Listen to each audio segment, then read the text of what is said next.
And we are live. Awesome.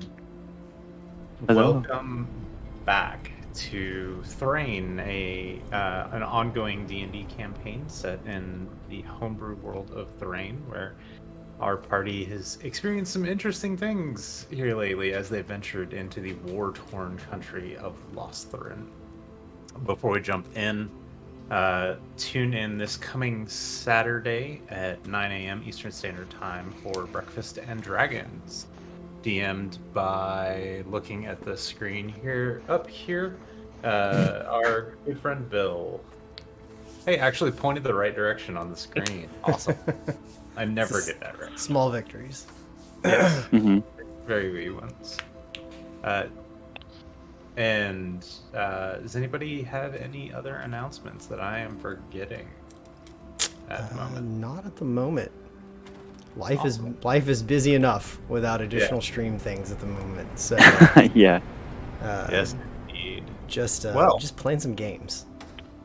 Where we last left off, venturing your way into Losthren, seeking Jarl Josef Kellner at his stronghold, his fortress of Dunkellner, several days travel, almost a whole 10-day away.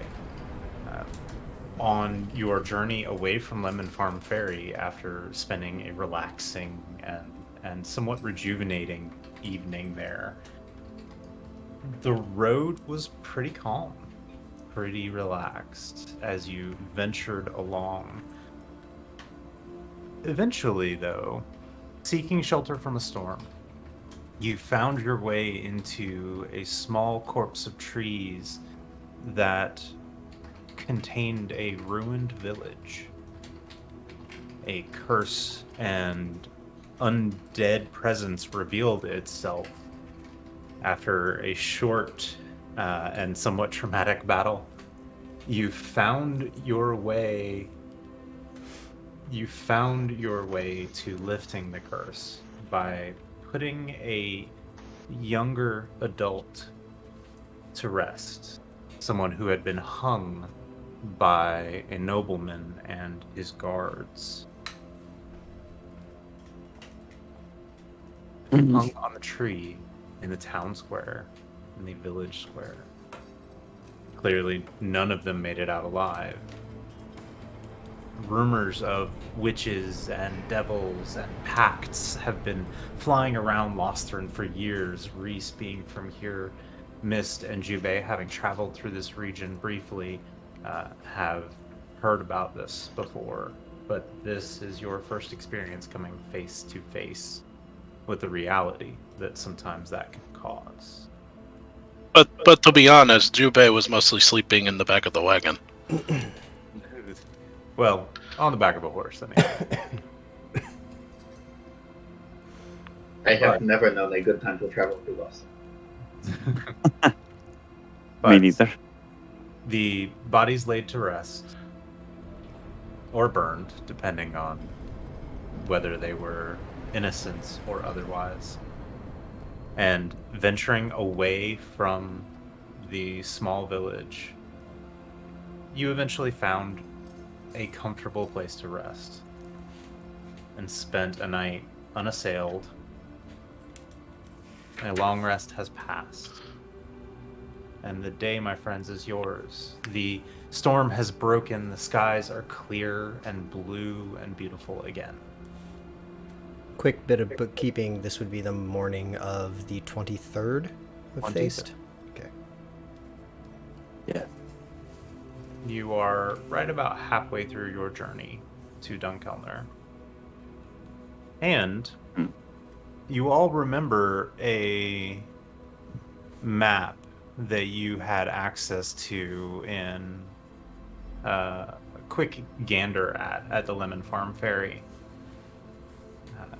Well, stuffed in your pack, unbeknownst to you, if you will all please check your handouts, there is a surprise for you. Ooh. This is cool, because I've never gotten to play with the handouts on the player section. Where is it? You click your portrait. Ooh. Is this Lost Turn Final is the one? Yes, sir. Okay. Ooh. Fancy. For Cool. our viewers, this is another map drawn by the amazing Eve of Eve's World Building, a fantasy cartographer based out of Spain. Is a fabulous human being, a wonderful artist, and absolutely a gem to work with. So are you just going to keep contacting her every time we move to a new area? It depends on my budget. Okay, 'cause this is awesome. Like, I love this, but So, Yeah, that's so cool. yeah. small bit of housekeeping. You're about halfway on your journey, and you chose not to take the road to Dun Alnar. So you're kind of steering clear of Dungallen, saying that you took a different road through the woods, and that was where you encountered the small abandoned village. So you're about halfway to Hamlock. Okay, I see. So we're about to travel out of the woods, basically. I would say even just a little bit further, yeah. Okay, so we're already out of the woods. Great, cool, We're in the open area. Yeah. cool. Word. It's so pretty. It's fantastic. And Dun Kellner is the destination, correct? Is your Yeah. destination Okay. currently? It's the largest stronghold left. Right. Yeah. So, also kind of housekeeping or knowledge for player me, what kind of route, I guess, would be the traveled route for like Mist going through here, or So you would have come in at Dunkirk and headed south from there. So you are heading further inland than you have been before. okay, And Jubei, your previous travels took you through the desert and coastal oasis of Unbir, down through Dun Pass, and down along that peninsula to a small populated area called Sispin Watch, and then across the channel and south again from there. The diamonds that you see on the map, Reese, you remember these as locations of other cities or strongholds that Mhm. are abandoned, fallen to ruin, taken over by bandits, and more. And the one in the center of the sea was I was just once gonna ask about that. a We should go there. glorious and prosperous capital. Yeah. But those are known ruins scattered throughout the lands. Word. this looks like a great place for an RPG open world sandbox. Classic. Yep. So you find in your pack a folded up map that was a gift on your way out of town. All of us have one. The party has one. Okay. In one of our bags. Yeah. Just for ease of... No, you don't have the map. You have to ask Selu in character to get the map out. So, the sun is rising. Jubei being up early as he is every morning. Reese being the grumpy morning person. Mist having stayed up late looking at the moon, and so on. The evening passed as you please, but mostly quiet. And So Reese would have been entirely different tonight. Probably would have been extremely quiet and probably didn't sleep very well. And he would actually probably be awake when Jubei rises to do their morning rituals. And he'll like snap to, like noticing this. And he'll stand up and like walk away from the little campsite and sit in like the opposite direction, like wherever Jubei went, he went the other way. And he's going to sit down and pull out his little box of cards and probably spend like 5 minutes just shuffling and shuffling and shuffling the cards, and then finally drawing one. Okay. And I hate this, Gabe. I hate this. I drew the undead.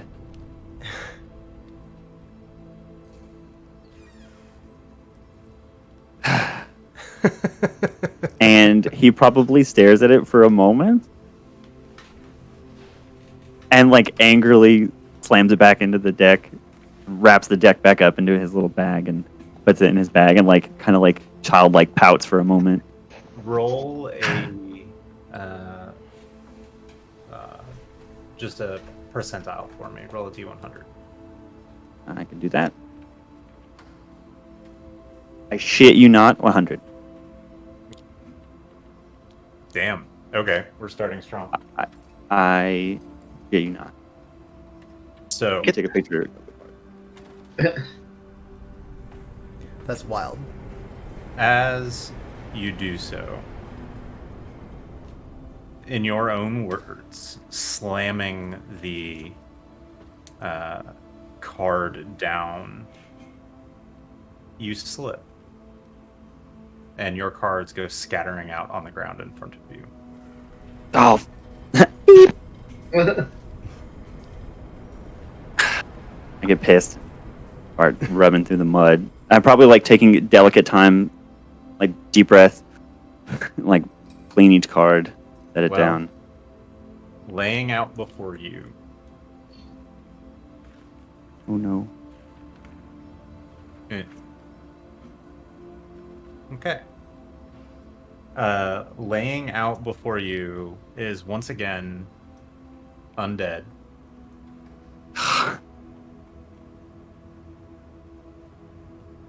I'd rather not.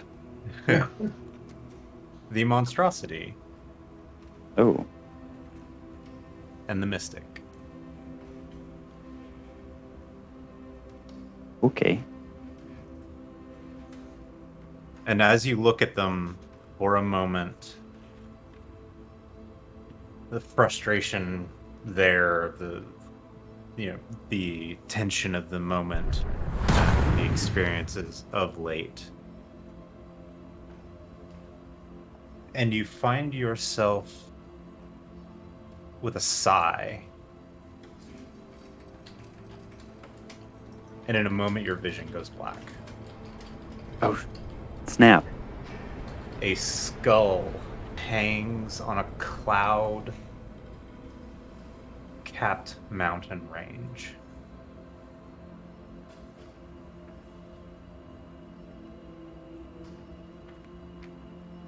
A fist comes down and clobbers a man.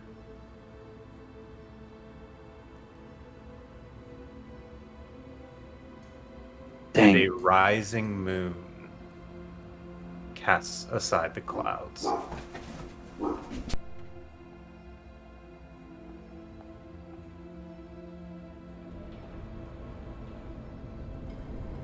Mm. And you blink, and it's gone. Does anybody else notice anything? Does Reese pause for, I would have couple absolutely just seconds? froze and just left my card scattered. I look at Miss and I say, I don't think Reese is very good at cards. These are the cards that what he does, and I told him to stop looking at them. But well, And then I will gently start pulling the cards back together into the deck. And then apparate Lux in front of me. Just emotional support, familiar, scratch her neck.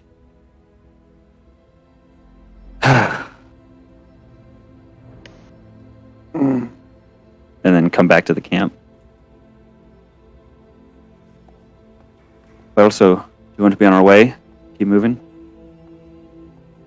So, while all that is going on, Jubei realizing that everyone has experienced a horrible trauma the night before, would have cut his meditation, his meditation, a little That too. short this morning. This game's going a very different direction. Oh yeah. Screw that! I don't need that. So everybody needs comfort food. So Juve would have stepped out, going into the woods, just far enough away to find the nearest beehive, the nearest pecan tree, anything like that, gathering nuts and honey, coming back with some fresh eggs, mixing them with a little bit of water, a little bit of, ground up pecans into a flapjack paste. Making pecan flapjacks and honey over the campfire for everyone, because everyone needs comfort food after last night and the morning that they're having now. I'm hungry. Thank you. Yeah. Hashtag Jubei cooks. Then once everybody was eating or choosing not to eat, then he would finish his meditations and his katas. Emotional food healing first. I love that Jubei Cooks has its own reaction. Oh, of course we have to have it. That's fantastic. Thank you, Salt Bay. Nothing seemed more appropriate. Of course. I'm sure there'll be more. I will reluctantly eat the flapjacks, and my mood will brighten. No matter how much you fight it. No matter how bitter I am. You might need my helping too. It is the first time I have ever awoken to hear you use profanity in such a way. I'm not too much for profanity in general, actually. I just got a unpleasant reading. That's it.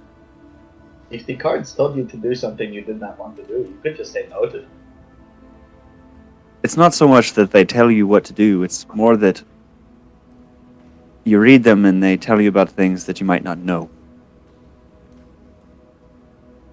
How did they know? Sometimes they know many things. They knew that I would meet you in Jubei on the road. What do they know now? That we're heading towards danger and giants, probably. And that These are things we know. something new is happening. Rebirth, one could say. Kind of sitting down to join everyone else, grabbing a flapjack.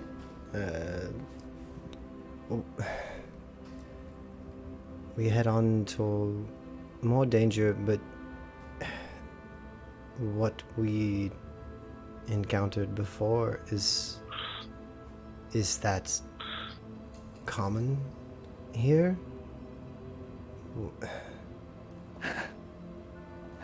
Unfortunately, it has become common here. That's why I left. The dead walk? Less of that and more of the hanging, which I'm going to assume was created from,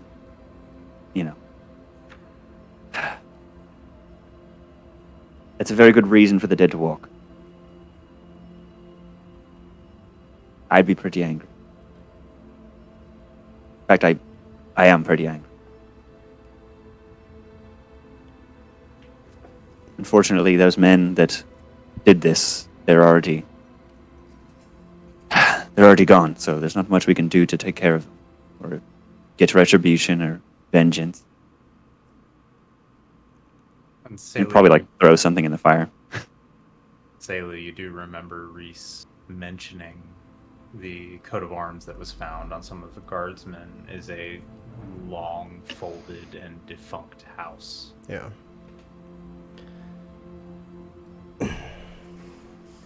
When we would come through here when I was a very young child, Herr Getman would scare me to stay close to the caravan by telling me that this place was covered with curses and the hatred of the people who have died here. It is more reason, I think, to save your friends and then give this place to the giants.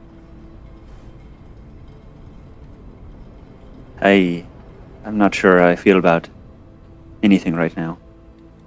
I'm almost thinking of the giants as a bit of a distraction against the real monsters. You might be right, and we could just talk to him and deal with this. I don't know how to talk to a giant. But, Mist, your guardians were correct. This place is cursed. It seems to be cursed with the common problem in lands such as these. Greed. Coveting of power. Between these houses that are allowed to fight and war together and go unchecked. Drusen had a period of time such as this until the Emperor stepped in and put a stop between the warlords.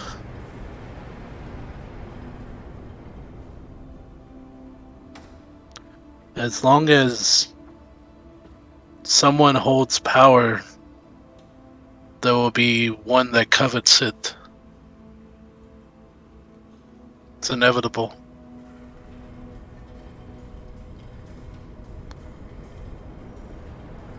Mist is like staring off into the distance, trying to process all of this.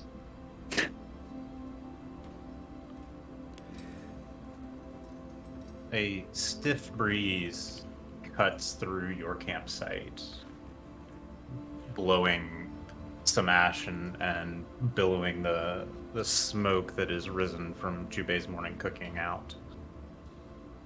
And the road beyond beckons. Right. As the wind blows, Selu takes a deep breath and would like to get a read on what the weather is going to be for the day as the scent on the wind carries it through using Druidcraft. Vibe check on the weather. Yep. Vibe check on the weather. Every day. All right. There's a fell voice on the wind. I'm kidding. Nice. Wish I thought of that one. So, Selu, taking that deep breath, there's a crispness to it. A clean and dry crispness. The clear sky above and the clean mountain air coming down from what you assume are mountains in the distance lets you know that you are in for an easier day. Fewer storms, perhaps. Less unwelcomed weather.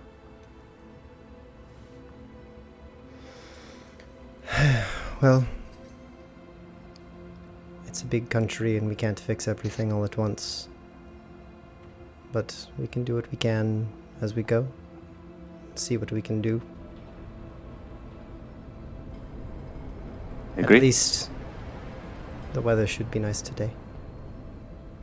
It's not up to us to fix anything.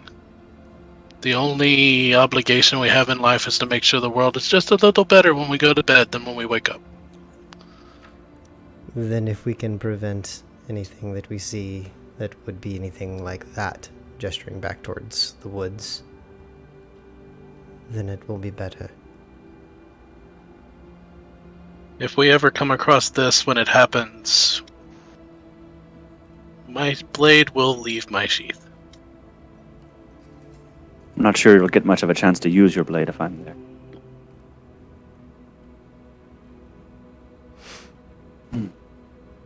But Let's head out. we've done the best we can. We put to rest the spirits, and the best we can do is move on.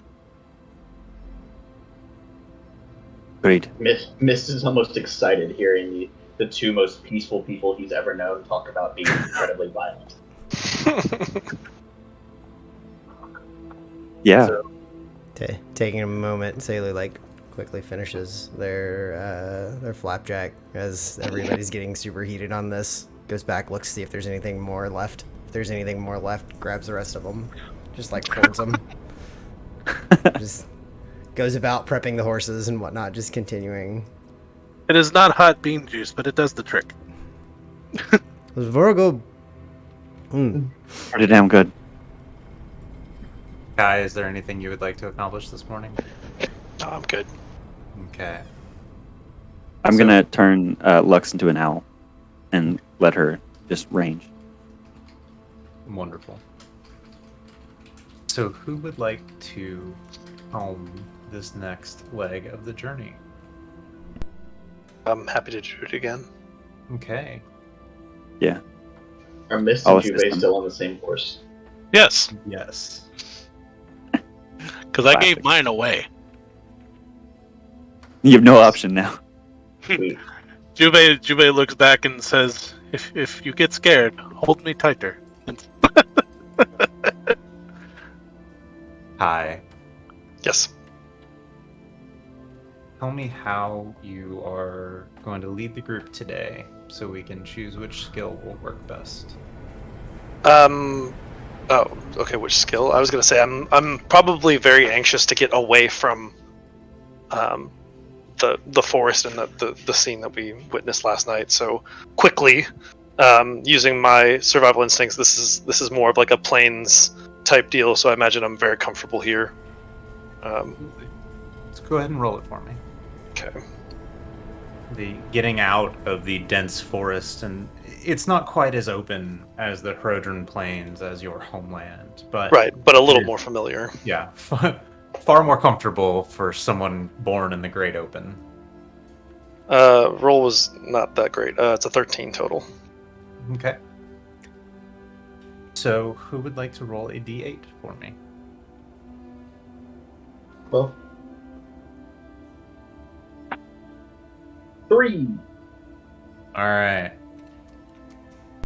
Kai, you're trusting your instincts and leading your group out onto the plains and following the trail that cuts through these rolling hills.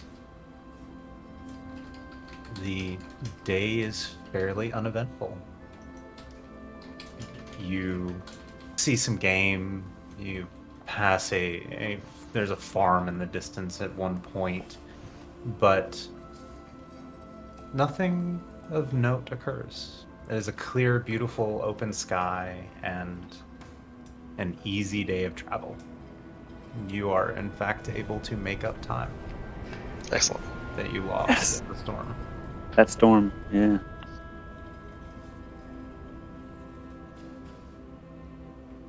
Who would like to roll for the next day? I As can we roll. make camp for each of the days, can I be working on my second puzzle box? Okay, go ahead and roll for me, please. That, what did we say, investigation? Yes, sir. Cool. Bouncing behind Juve and trying to fetch it with a puzzle box at the same time is very difficult.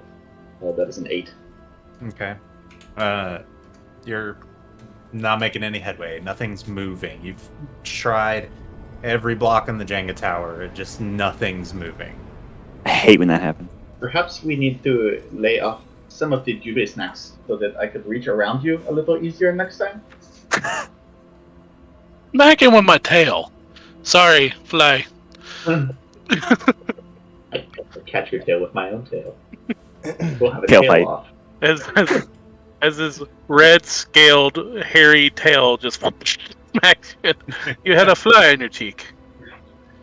Before we camp this night, traveling through this countryside, Jubei having the experience he has, does this look like, how do I say this? A war-torn place? Not today. Like, do I see scenes not like of current ambushes, but like past road ambushes, past signs of battle, broken carts? Make a perception check for me as you're traveling along. Okay.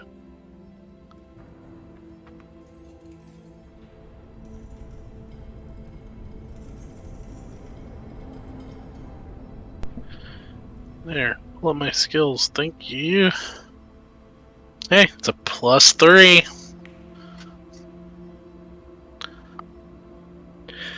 So with a +3, that's an 18. Roll a 15 midway. Okay. This leg of the journey seems to be fairly clear. You have seen, indications of violence, such as the village the previous day, but nothing sticks out as a site of repeated conflict or ambush or anything like that. Yeah. Okay. As for the day's roll for taking the lead, Selu would take that one for today. Getting their bearings on the land and such. And it's an 11 on the die for a total of 18. Survival checks, man. Rangers, yeah. That's my jam. So, Goodness. and who would like to roll a d8 for me? No.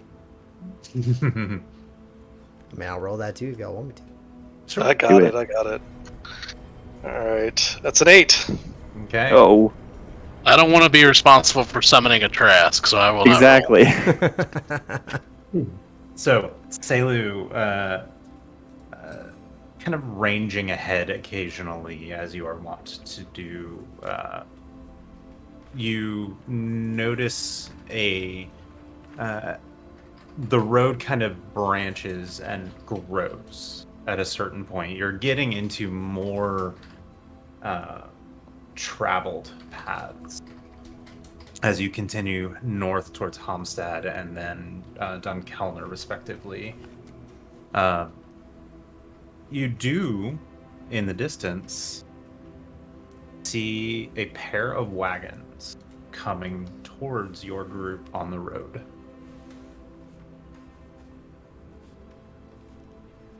Do you want me to take a look with Lux?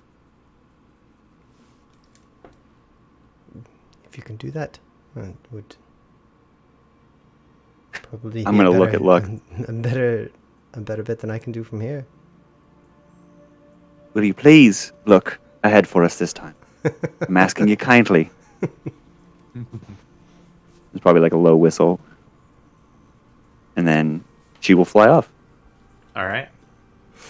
So one slight tweak to rules as written for familiars that I Sure. used is that as long as you are maintaining the connection, you can maintain it beyond the 100 feet maximum of the spell, but you have no control Of like myself? of the familiar, where you can Oh, yes. telepathically within the normal bounds of the spell. Yes. Once you go beyond that usual realm of distance, you can no longer communicate. You can just observe. Okay. Then yeah, I'm just telling her to fly by and get a good look at it Okay. and then return. Make a perception check for an owl, please. It's Or a natural for 20. for It's her. just it's just for her, so it's Yeah. just a +1. So 21. Natural 20 plus 1 is 21. Nice. Fantastic. Looking through Lux's eyes, you see one covered wagon. Constaroga, is that the right word? The big covered, like you can occupy. Conestoga. Conestoga. Thank you. One large Conestoga style wagon, and then another that is open with crates and barrels and bundles of some sort in it. And there are a pair of individuals in the benches of the Conestoga in the front, and then there are a pair of individuals in the back, as well as several children in the back. Word. Then as soon as Lux sees this, I will disconnect from the Wi-Fi and then look back at the party. It seems just like travelers on the road. Are we close enough to where things have gotten bad, that these could be refugees? They might be. Honestly, when I was traveling through, most people are refugees.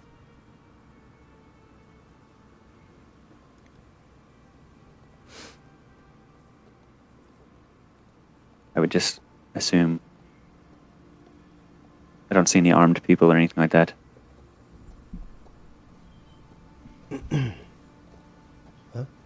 So as the group continues forward, they are getting closer. Hmm. And eventually, one of the wagons stops. At that distance away, the driver of the lead turns around, stands up, reaches over the side, and shouts something back at the other wagon, and then sits back down. And they are stopped ahead of you. Let me go and talk to him real quick. And I will, as gracefully as I can, try to ride forward. Do you Mist. want to go alone, or I'd rather not intimidate them into thinking that we're bandits. Especially Bizarre. with, and I look at Jubei and I look at Mist, and then I look at the mask on my hip. We could be pretty intimidating. But aren't you wanted? I'm not worried about that anymore. You might not be, but we are. I love deal how we with looked at Jubei, the Dragonborn, and Mist, the Tiefling, but didn't look at Kai, the half-orc. Because Kai's just big, normal man. But, like, all the wanted posters are like, watch out for demons, watch out for dragon That's a people. good point. Yeah.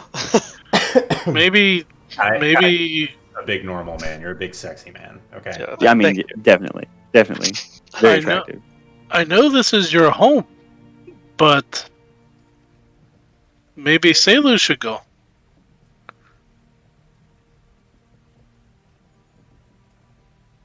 If you think that'd be better. Sure. yes, Selu has a coughing fit. Excuse me.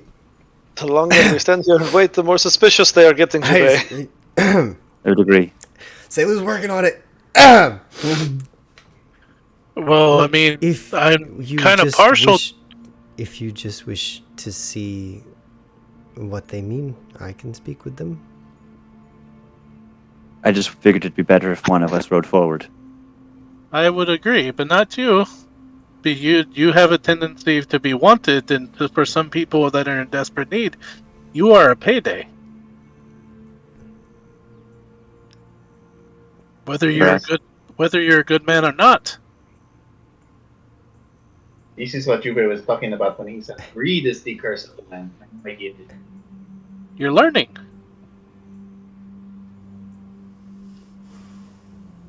I'm not very afraid of a couple of people in wagons anymore. I've learned a bit from traveling with you.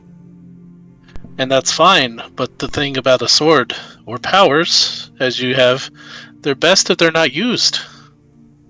And if we can avoid any violence, I suggest Selu go. I could just yell at them from here. I could Or- guarantee they would hear me. Reese will probably like narrow his eyes and like ride his horse off to the side a little bit to like give Selu room to ride through. Lozenge.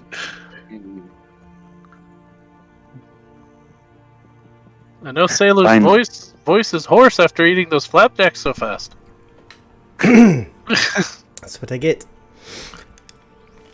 Alright, I'm sorry if you could recap what you all just said there. Oh, You have been voluntold to go forward. yeah. Reese happily gave me a happy. shitty look and moved out of the way. Jubei is Selu concerned gives- that we're Sailor gives a nod to Reese. Perhaps it's for the best. I'll be right back. And we'll ride forward. Awesome. So, how far away are they? Several hundred feet. They're within a longbow shot, but they stopped as soon as they saw you. Sure.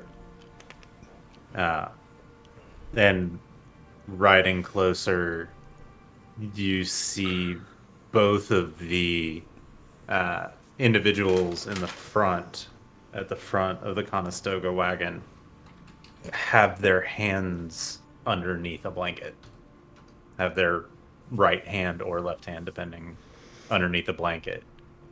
And they're looking at you very cautiously. So, as I get within earshot, I'll kind of speak up. Otto? How are you today?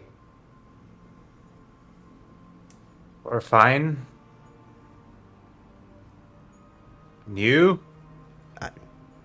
Doing fine. It's a lovely day. Right. We are just traveling north.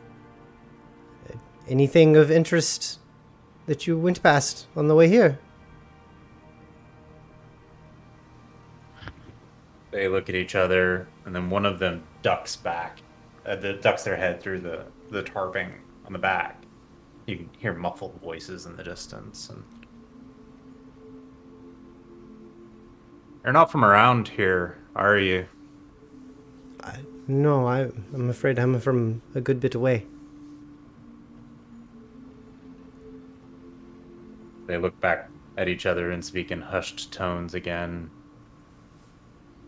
And one of them slowly moves the blanket off to the side, and you can see nestled at their foot is a crossbow, and their hand is on it, but they are not raising it.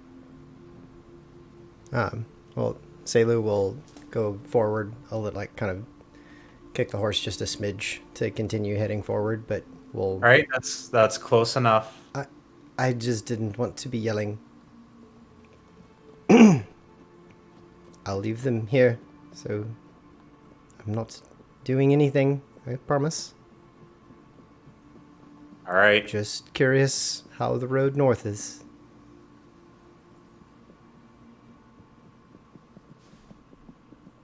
It's awful. The road south hasn't been much better. Seems better to us. That's fair.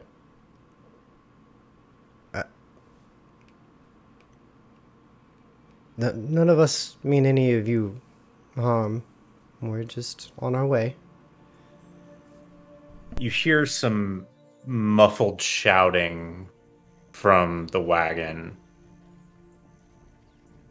One of them ducks back into the tarp again, and there's a bit of a conversation for a moment. The driver hasn't taken his eyes off of you. You got anything for barter?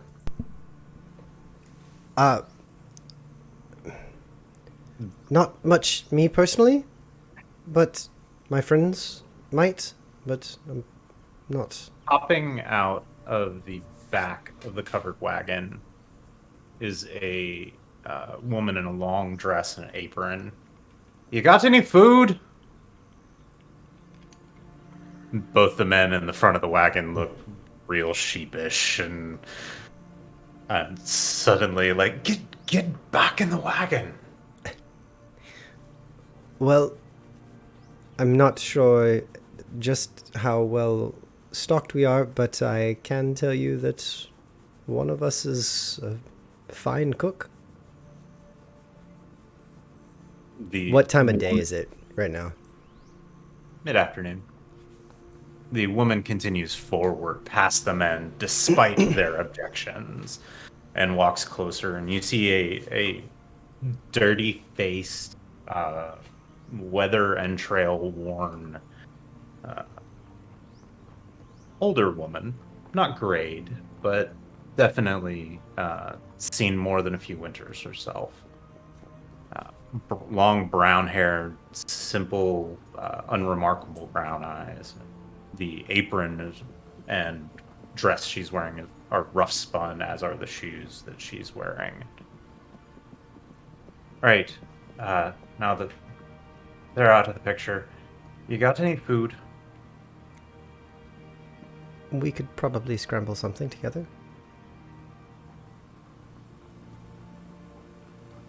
several of us are handy enough in hunting and gathering. I'm sure we could make a meal if you need one. Not me, but nods back to the second wagon where you see several children piling over the back.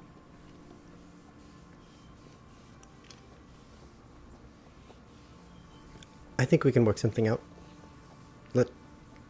Let me check back with my friends. They know our stocks a bit better than I. Aaron's been a bit jumpy. Just keep your distance. Sure. And she turns and wanders back to the wagon. Right then. Do you mind if I bring my friends forward a bit? Or would you rather... whatever just you're keep comfortable your- with. Sure. I'll be right back then. And I'll turn around and head back to the group. Okay. You see Sailor return.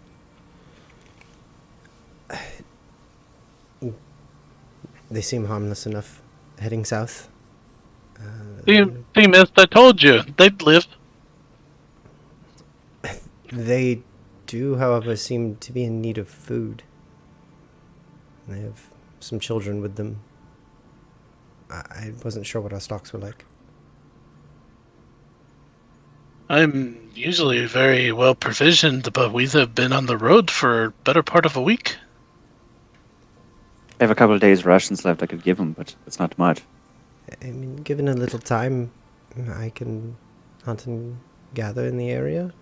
Yeah, Is the wildlife like going forward? Is it plentiful? It is not as good as schema. Reese, roll a nature check for me. I was actually just about to ask Oh, her yeah. something similar of like how much wildlife have we seen on the road and whatnot. Yeah. 17. Okay. Growing up in a poorer family, especially your dad being a collector, there's decently abundant game if you know where to look. I'm sure we could find some hunting, for Do sure. they have able-bodied men, preferably armed ones with bows or crossbows? Well, the one at the front certainly has a crossbow. And certainly Then- was not too keen on us getting too close. Let's camp for them with them for the night and send the men out to hunt. I can put together a stew and feed everyone very well. That was what I was thinking, perhaps. But I didn't want to force us to slow... But you say that they have children. I imagine they need more food than just a meal. And Kai, children I are agree. smaller people, smaller adults. Yes, and from my experience, they eat more than adults sometimes, and perhaps may need more than one meal. Well, if they haven't had a meal in a while, then at least a meal would keep them going. Well, let's move forward and create a lot of fat babies. I'll see what they think of that. Give me just a moment, and I'll head back towards them. Okay.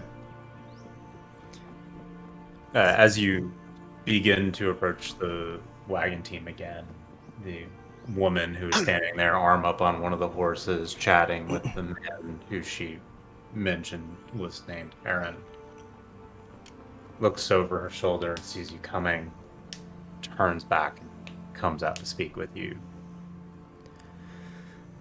We don't have a whole lot of extra food that we can spare just at the moment, but there looks to be enough game in the area. We're pretty handy on the hunt. Be more than happy to stop and camp, prepare a meal for everyone.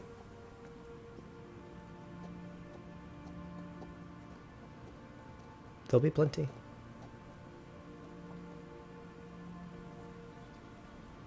I think we'll keep the Baron's separate. You you stick out a bit. A bit. And I'll keep Aaron away from you too. Whatever you're comfortable Perhaps. with. We're more than happy to do what we can. She looks around and says, "Perhaps I'll move the wagons up to that hill, and there's a little patch right over there." She gestures to a place that's about 60 feet apart. Seems Perhaps reasonable that's enough to a me. I, decent spot. as this is happening and we're having this conversation, I would like to get an insight check on this person just to vibe check. Vibe check. Absolutely.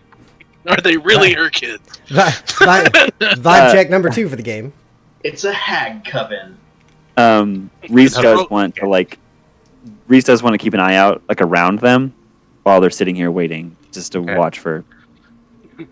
That is a 12 on the die for a total of 17. Okay. She is remarkably hard to read. It is a hag. However,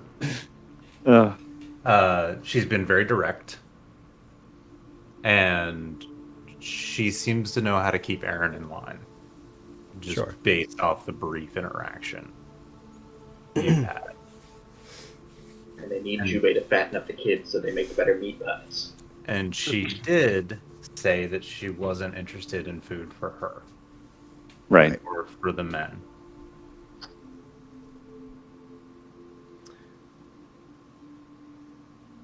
And she starts walking closer to your horse, gets within arm's reach, unless you prevent it in any way, No. and extends a hand out. Name's Gemma. Extend mine. Selu. Well met, Selu. And you as well, Gemma. Let's give these horses a rest for the day, eh?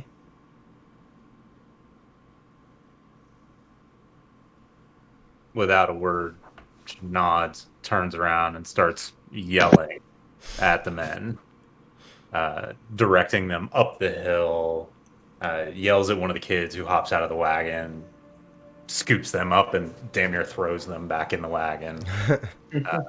Very much in charge. Yeah. They ride their wagon train up the hill, again, about 60 feet-ish away from where she gestured for you to make camp. Splah the situation to the group. Seems fair enough. Gemma seems pretty well in charge on the level as best as I can tell. She at least has a hand on this Aaron fellow, the one with the crossbow. Well, that's good. So, Jumping man with a crossbow around kids doesn't sound too safe. well, I think around here people have a right to be a little jumpy. Agree and disagree on that. Well, we're not all There trained. might be bigger predators. We're not all trained for war, whether Yes. it's here or not. So, we've got some hunting to do. Would it be out of line to provide a show to keep the children occupied? I saw some of them trying to scurry away from the wagons. If you know a good show you can do from a distance, it might go well. I could make my voice very loud. But that's sparkle done. I don't know that we're trying to entertain the entire countryside. Perhaps we can see later tonight, depending on how they're feeling. Maybe after food. Agreed. Full stomachs tend to lessen tempers. Right then, so I'm going to start hunting. She pointed out over there that seemed a reasonable place for us to be that wasn't too close to them. So, So we are not camping with them. well, we're at least making dinner. Not camping directly with them. They wanted to keep their distance. She seemed quite protective of the children. They have every right to be worried about travelers on the road. I'd imagine so. And Mist is like kind of shuffling his feet and looking. I am not. I am good at pointing a crossbow at things and shooting them. I am not so good at any other aspect of hunting. I do not know what you would like me to do. Well, I could point out a few herbs and such in the area. Edible plants you can look for. But a lot of the game here, perhaps if you could track them down for him, he could get a shot at them. Oh yes, if you could track them down for me, I could sneak up on them and shoot them very good. That's often how we hunted with my da. I'm sure But we I could work not out something find like them that. on my own. So, with camp indicated, Reese, you do remember that out in this country, deer was a little more rare, at least in this portion of the country. It was more often boars or goats that were out in the wild here. So I will relay this. once again, kind of approaching this from a group collective expenditure or collective challenge. While hunting, the group of you can choose one person to roll and one person to try to assist to find them, and then we'll expend some hit die or some abilities to see how we do, rather than spend all night hunting boars. Yeah. If it is a factor in result around things, I do have the Wanderer feature as an Outlander, which allows me to find food and fresh water for yourself and up to 5 other people each day, provided the land offers berries, game, water, and so forth. So if that plays a factor into results on things. I'll keep that in mind, just in the interest of allowing multiple people to participate. Sure. If Selu having a relatively low threshold because of their innate abilities and experience, does anybody want to assist them in tracking down game? I would love to. Can I make a perception check to find game? Yeah, go ahead and roll a perception check for me. Game check. All right, 15 total. Okay. And Selu, go ahead and roll. I'm going to assume, based on your stats, probably survival. Survival would be the ideal, yes. Awesome. You may roll with advantage. Thank you very much, Kai. Beautiful. Oh, thank you for that advantage, because the first die was a 3. The second one was a 15 for a total of 22. Okay. So, who all is going hunting? I'm gonna add. Elu and I. I believe Mist was gonna come along, doing the sneak. Sure. Reese is probably going to stay. Okay. So you tend the horses. Yeah. That's a bad idea. I'm kidding. He's not Better than Mist. Right. Yeah. Yes, Jubei. There's something I want to add. I'm trying to find it, and for some reason, I'm just struggling finding it. I want to add to the hunting, but I'm going to add a skill that has nothing to do with hunting. I want to roleplay something out with you. Where is it? Dynamic presence for my background. I can't find it for some reason. Background stuff is under the description tab on D&D Yes. Beyond, as opposed to the rest of the features. That is not it. So what is your intent, Bill? I, for one, I will take this measly, nice as it is that Reese has loaned the party cast iron skillet with me, leaving my sword in our camp, and I will approach the other camp. Okay. To speak to, I'm picturing them getting ready to go hunting. Selu, what was the name of the woman? Gemma, Gemma. Are you sure you want to be walking up to them? I'm a nice enough person. do you I want me to go uh, with you, or I am leaving my implement of war behind, as pretty as it is, and I am taking this. Who hurt anyone with a pan, except for an angry housewife? I will walk with you if that is okay. That's And I strip fine. off like my cloak and put down my stuff. So as the two of you begin to approach the other wagons,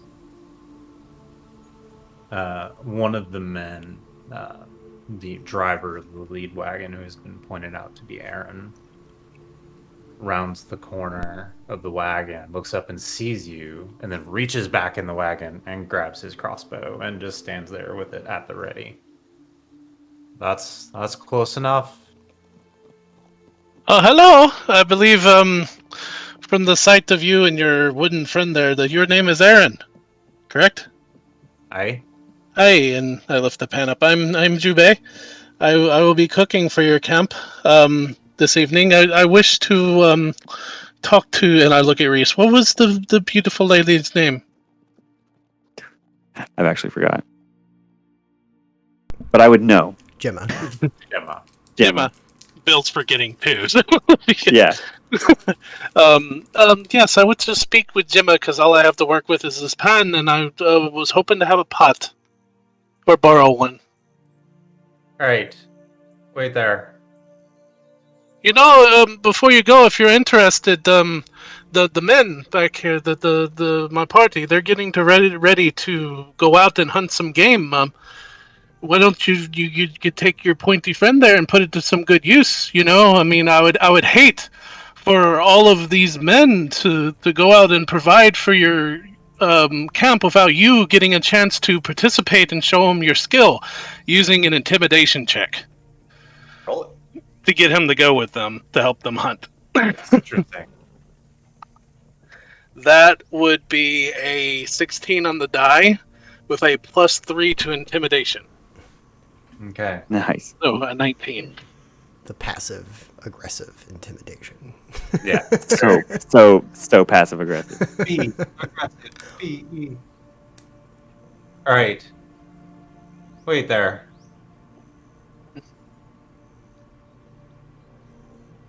And then he steps back, keeping his eyes on you. As he does, look over at Reese, whispering, "How good are you at lying?" I've been known to do it from time to time. Okay, if you did not buy that, we need to really sell that our group cannot hunt for shit. Oh, sure, I can do that. Absolutely. A few moments pass, and then the woman, Gemma, comes out. Hello. Oh. Your beauty does carry with you. Selu was correct. She is a very beautiful woman. And you're not. Okay. I'm beautiful in some. Trust me, I am beautiful in some places. Gut punch. Yes, I was going to help provide for your camp tonight, and all I have to cook with is this pot, this pan, as you can see. Do you have a large pot I could borrow? I can bring one over, Ah, yes, if you don't mind, that would be great. right. She turns back, rummages around. That was so rude of her to consider you like that. I find you a very attractive person, Reese. Oh, sure, of course. Uh, emerging from the wagon, she comes with about a 5-gallon I've actually heard Oh, worse. wonderful. and comes about 10 feet away from you, sets it down, backs up. All right. Yeah. I was actually wondering if I could maybe add something to the barter. No, this isn't barter. This is just loaning. I'm going to give her my pants so she knows I'm not going to leave with her pot. I meant more for the food and dinner tonight. Okay. My friend, I'm assuming, is going to ask. He already asked if you'd know anything about what's going up north. I I'd like to trade for any information of what you know going up north. I'm a skilled healer. If you have any sick, anyone needs tending to, I'd be happy to help. I'm from Tostar. make a perception check.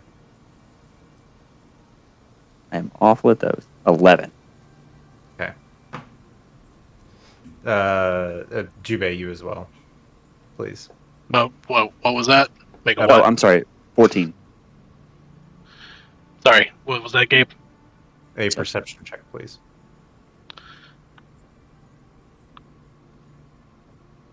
14?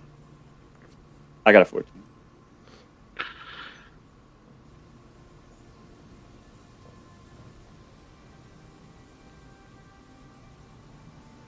Unfortunately,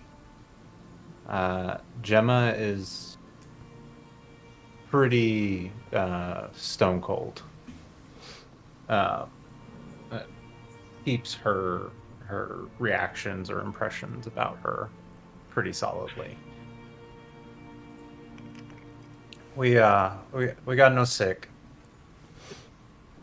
and don't know much what's going on up north.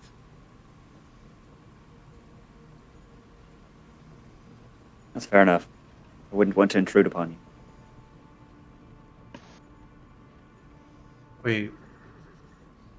We don't want no trouble with any of you. But your friend's offer for food was generous. I look very offended and hurt. Ma'am, I have no ill will or hatred to any of you. You seem like very nice people. Frightened, and I do feel bad for that. But if I can show you what love and compassion I have through my cooking, I am glad to share it. Jubei's love language. This food. Is there anything that you have not had, you yourself, my lady, that you are craving? Sweets, perhaps? We got a little flour. Oh, I've got flour. I can do something. I'll tell you what. If you would like, you and the children, we will stay back at our camp. If you can find any berries or fruits or anything near your camp, bring them to me, and I will make a pie, just for you and the kids. It's actually he's pretty good at making pies. They're delicious. I am okay. I'll put the barons to use. Thank you. Who are the Baron? I'm looking at Freeze. The kids. Oh, we call them hatchlings. It doesn't quite work the same for us. No? Well, we'll have to talk about anatomy sometime. And Oh, as Jubei looks at Reese and goes, "What?" We'll cut away to the hunting expedition. Those of you who are going hunting, following behind Selu and Kai. Selu, you have this moment where just the terrain is different. The ground it rained recently, so a lot of tracks are gone. There's this moment of frustration, and you breathe, and you see Kai standing tall behind you, looking very intently at a grouping of rocks off in the distance, and your wheels start turning again with that. Okay, maybe Kai's seen something there, and you travel off that direction a little bit and see a group of goats go darting down the hill away, and are able to pursue and attempt to take them down. However, these goats are kind of mean, and they don't want to be your dinner. So, Oh, unfortunate. of the three of you on this expedition, Oh man, I didn't get what's his name to go. Oh, No. Worth a shot. Of the three of you on this expedition, I would like you to spend either a hit die or a spell slot of some sort, and tell me how you use it to contribute. You see this group of goats start running down the hill away from you. When you say spend a hit die, what does that mean? Roll a hit die and take the damage from that, and Okay. that will be you slipped, you cut yourself, your one of the goats turned around and rammed at you, etc. Or if you'd like to spend a rage instead, click that expenditure and tell me how that Gotcha. incorporates into the hunt. So of the three of you, who would like to go first? Finding my D12. So Selu will kind of lean in towards Mist and place a hand on their shoulder, and in the quickly fading henna down their hand, you'd see a flash through two runes, one for energy and one for air, if you've asked them about what any of those mean. And you feel like a gust of wind just kind of like at your back, almost like pushing you forward just a little bit as I cast Longstrider on Mist. And give an explanation of like how to judge the wind and staying where like it won't carry your scent towards them as you get into position and all that kind of business. To send him more swiftly on his way. And I will do as discussed. I will scare the goats out so that Mist can attack them. So I rolled an 11 on my D12 hit die, so I'm taking 14 damage from this. So, Yikes. So I ride around the corner of this like stone outcropping, and there are more goats than I was expecting, than Navarro was expecting. Navarro rears back. I am thrown off of my saddle, and No one sees it. Yeah. And then trampled by several goats as they all run out in this direction. Some mean ass goats. And would you be okay with me burning a feature instead of a spell slot? yes, much like Kai's rage, is just something that is a use. Yeah, so as Kai has kind of gone off and is starting to circle this outcropping of the goats, and Selu begins explaining hunting tactics and touches Mist, they would notice that as soon as they touch Mist, he almost vanishes himself and becomes invisible, using his Traveler in Moonlight ability in reaction to being hit by something. And oh god, you touched me. Nah. right. And with the Longstrider effect, like he disappears and is gone, and is within seconds in a nice little nest about 80 feet away from where the goats are supposedly going to be scared out from, with his crossbow at the ready. Okay, roll a perception check for me. As he zips off, Selu would have prepped their own bow to take some shots from further off, but that's Absolutely. just fluff. 14. Okay. Kai, roll a stealth check for me. I'm so good at those. Okay, 15. All right. You see the goats and Navara dart out, and Navara instinctually kind of guiding the goats towards you, just a step away so that she's not blocking your shot at all. And Kai emerges from behind, walking triumphantly. Dirty. But you see him walk out from behind the rock. Only mildly limping, like not enough to notice. I like that your mildly limping would have almost one-shot me.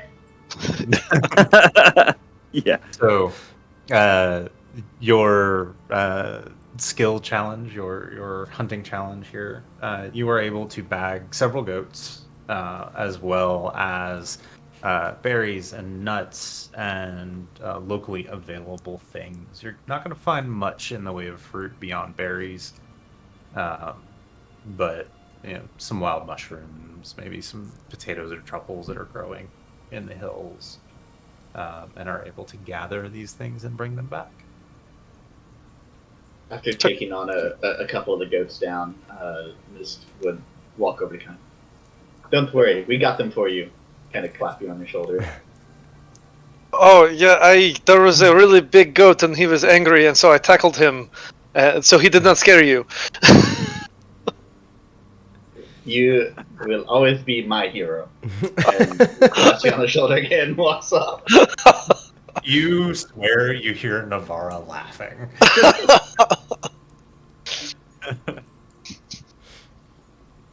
You and Kai, you feel just joy and mirth in your mind from the connection.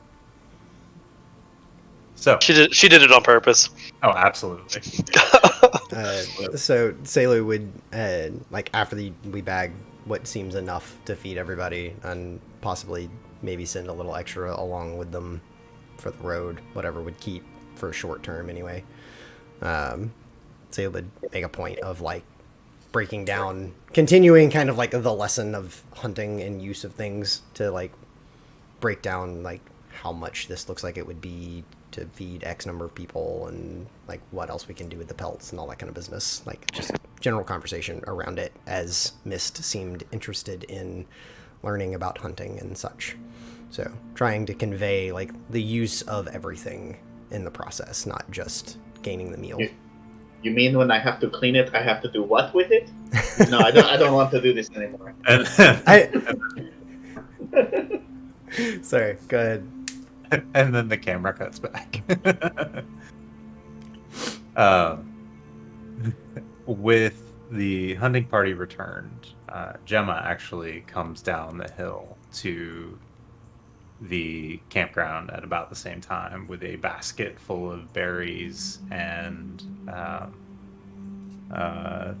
truffles and mushrooms and even some locally available other vegetables that she and the children have found.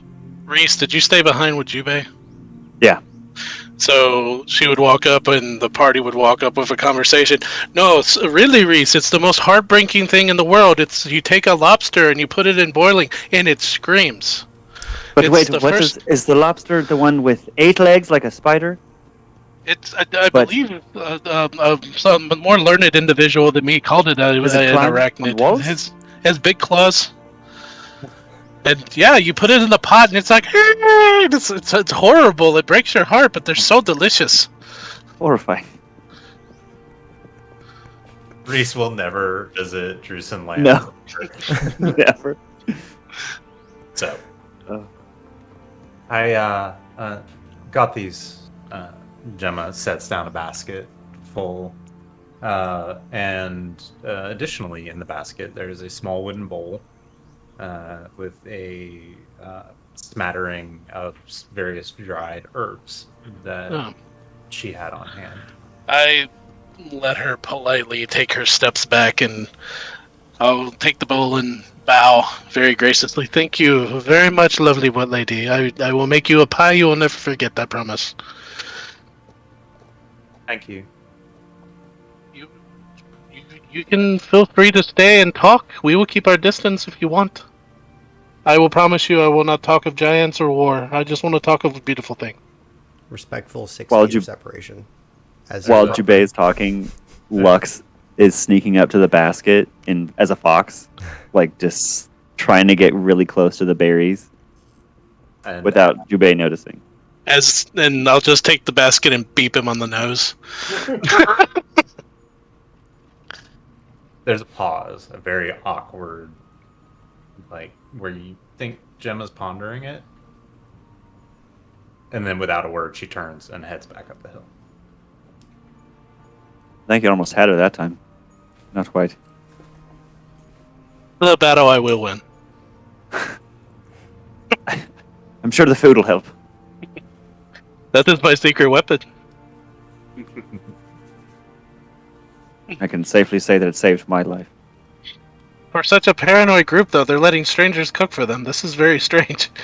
I think people are less worried about poison and more worried about daggers in the back.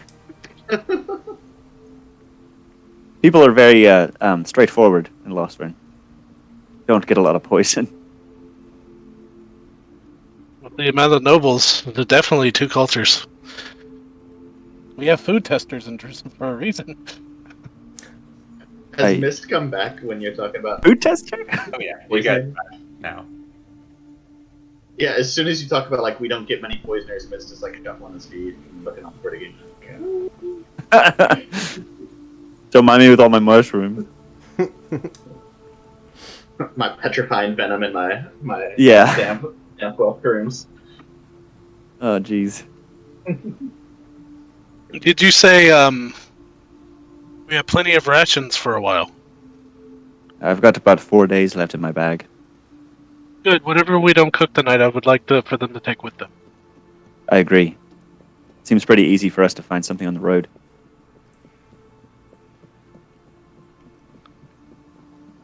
So, afternoon light beginning to fade as the evening sets on.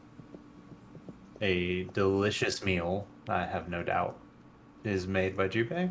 Oh, dude, I'm like, So once the goats are butchered, I'm gonna trim off a lot of the fatty tissue off, and leave Kai to like trim up the shanks and everything. But once I have the fatty tissue, I'm going to mix that with butter at the bottom of the pan and make a Ooh. roux out of a goat roux out of carrots and mushrooms and some of the spices and everything, and then start adding stock to it and start adding diced vegetables to it. Once that's boiled down, whatever rice we have is getting. I'm basically making a campfire gumbo, goat gumbo. Sure. Oh, And easy enough to do with your large skillet and pot. Because it'll be very thick, very stocky, and will fill a starving belly pretty quickly. Well, I know what I'm making for Le dinner. Bele Bon Ton Poil. yeah. Awesome. So, and as that's cooking and simmering off to the side, and through another part of it, I'm taking whatever pan we have and the berries, and I'm making a very open-faced, caramelized berry tart pie. To Oh my where God. you're gonna once it's done, it's flipped upside down on a plate. Okay. And with your experience and culinary expertise, easily enough accomplished. Gemma and Aaron come down when you look like you're done and convey food back up to their camp. Aaron doesn't say a word and doesn't come as close as Gemma does. And you can see one of the other individuals up there with a crossbow at the ready. I probably would have made a point, like when everyone came back and they were gone, that like we put our weapons like away, like out of sight, so it would just look like the five of us around a campfire, no weapons.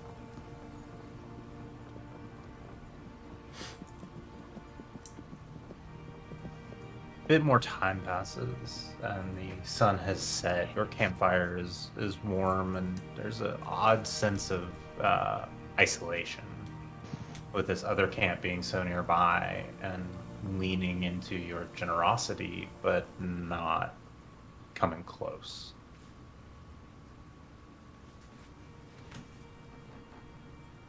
And the noise of someone approaching catches your attention. And you see Gemma coming down the hill with a jug. Right, so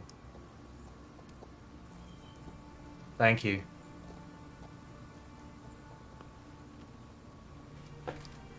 We're hard to trust much these days, but here. She sends the jug out. I walk forward in both hands, take the jug, and bow as I do. She kind of leans away from you a little bit, and then Big toothy grin.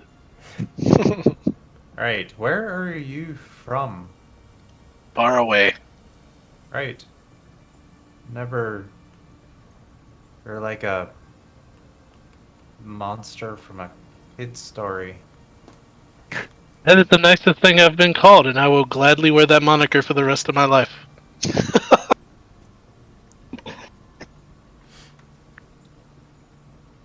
Right. You can call me Jubei. Thank you, Jubei.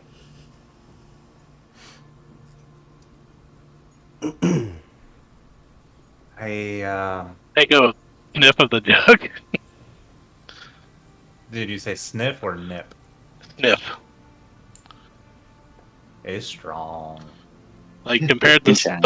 sake, strong or You smell whiskey. oof. It is very stout. Not the most refined alcohol you've experienced in your life by any means. I will keep been this. fun. I'll hand it over the Reese. I will keep this away from my breath. It might explode. There's Oh, a God. real confused look on Gemma's face. I'm sorry? My people, we have strange breath. Just steer clear in the morning. It's worse than. Right. You enjoy the pie? It's tasty, yeah. Best we've... Nicest treat the Barons have had in a long time. Well, we have agreed, provision-wise, we are set for a while, so whatever's left from our hunt and our gathering and the foraging that you did, we will gift back to you in the morning, so you can take with you. There is an immediate softening on Gemma's face. The hard exterior cracks just a little. And there's a little bit of a tear in her eye. That's very generous of you. There needs to be more of that in this world. Right. Yeah. Not great with words. Don't need to. Do any of you know how to dry skins, leathers? I don't think so. We're Maybe they could sell them. not hunters, a lot of us. We're from up near Homestead. I can tell the gentleman didn't join us, but I understand if you're not. As she stated, you're not really a hunter, are you? He is not. Oh, I thought you said he was there. No. Okay, That then my is bad. Just her. At this point.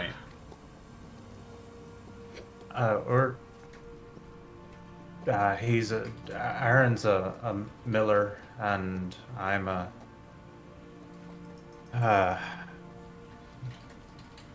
Farm wife, I guess. Oh, Was, anyway. my lady, you're far more than that. You are a leader. You're keeping these people together, and you are very protective of them, and I respect that.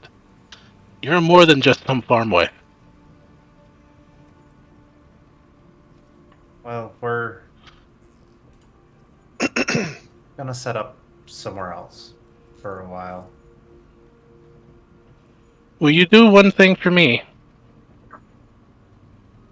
What's that? tonight? To speak with your people. If before we part ways in the morning, if there's anything any of us can do to make your journey even the least little bit easier, let us know, please. That softness kind of deepens a little in her face. I'll do that. You're all strange folk from all different. Looks over at Mist, looks at Selu, at Kai, Jubei, and then looks at Reese. You've Every time. got strange companions. They're good ones. There's You no found us. reason I'd be heading north. You found us all sitting on the side of the road.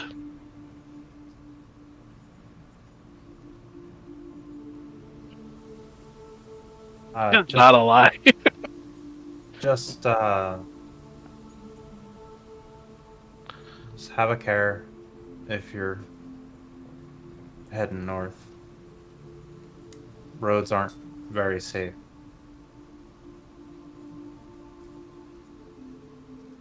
I know. I'm pretty aware of it. There's about half a day's up heading up the road. There's a wagon that just wrecked.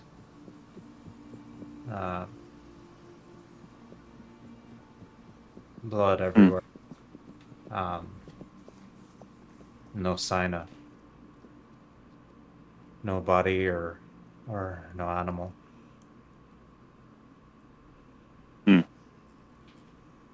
Thank you for telling us.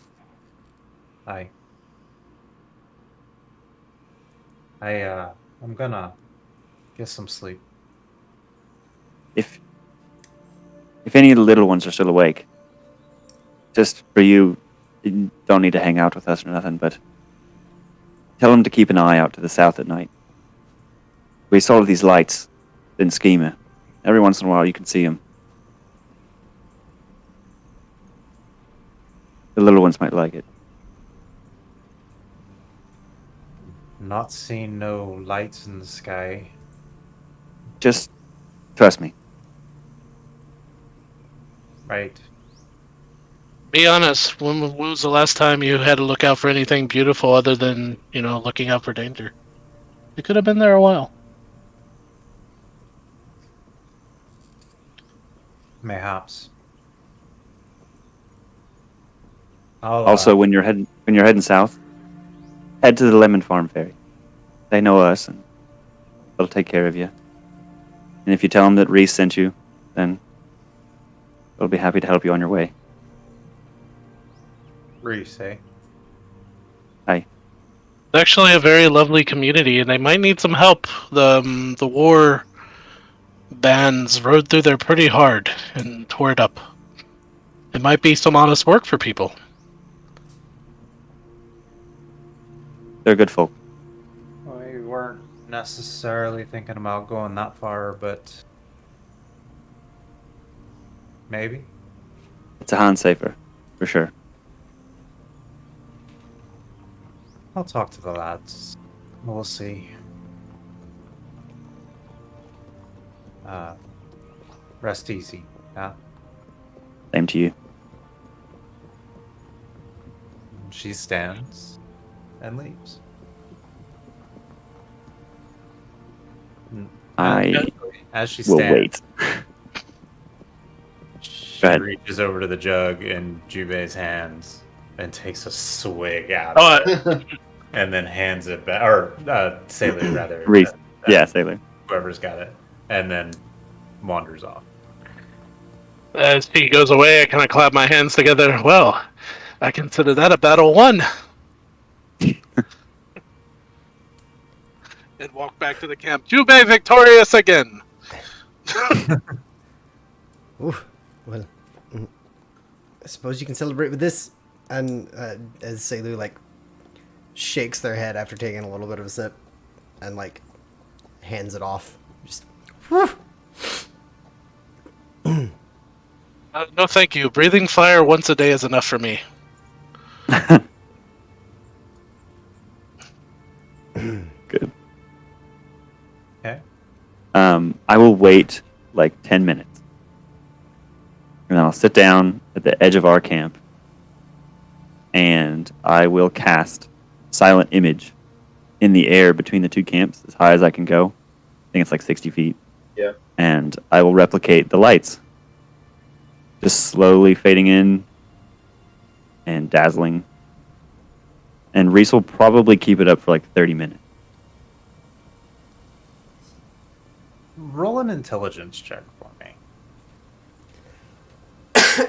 me. 13 plus 0. Okay. You kind of think your way through it. You're not a mathematician by any means, but you think, okay, I should probably make it smaller so it looks further away, and kind of process that rather than just dropping this massive illusion spell right on the camp.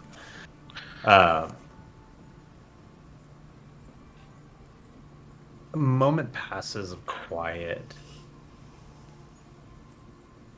and you don't see anyone from behind the wagon, but you do hear children laughing.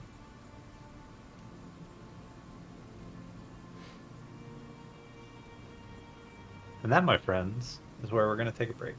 Yeah. Yeah. Love it. The laughter of children is beautiful. Not at 3 o'clock in the morning when you don't have kids. I think Reese won his battle.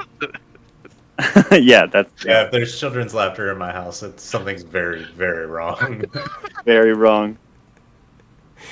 All right, just a quick break for bio reasons, and be right back here in just a couple of minutes. Yeah. I have a bucket.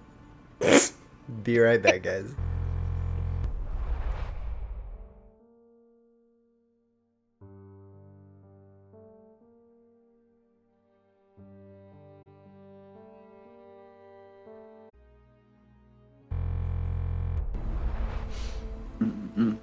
All right. Do.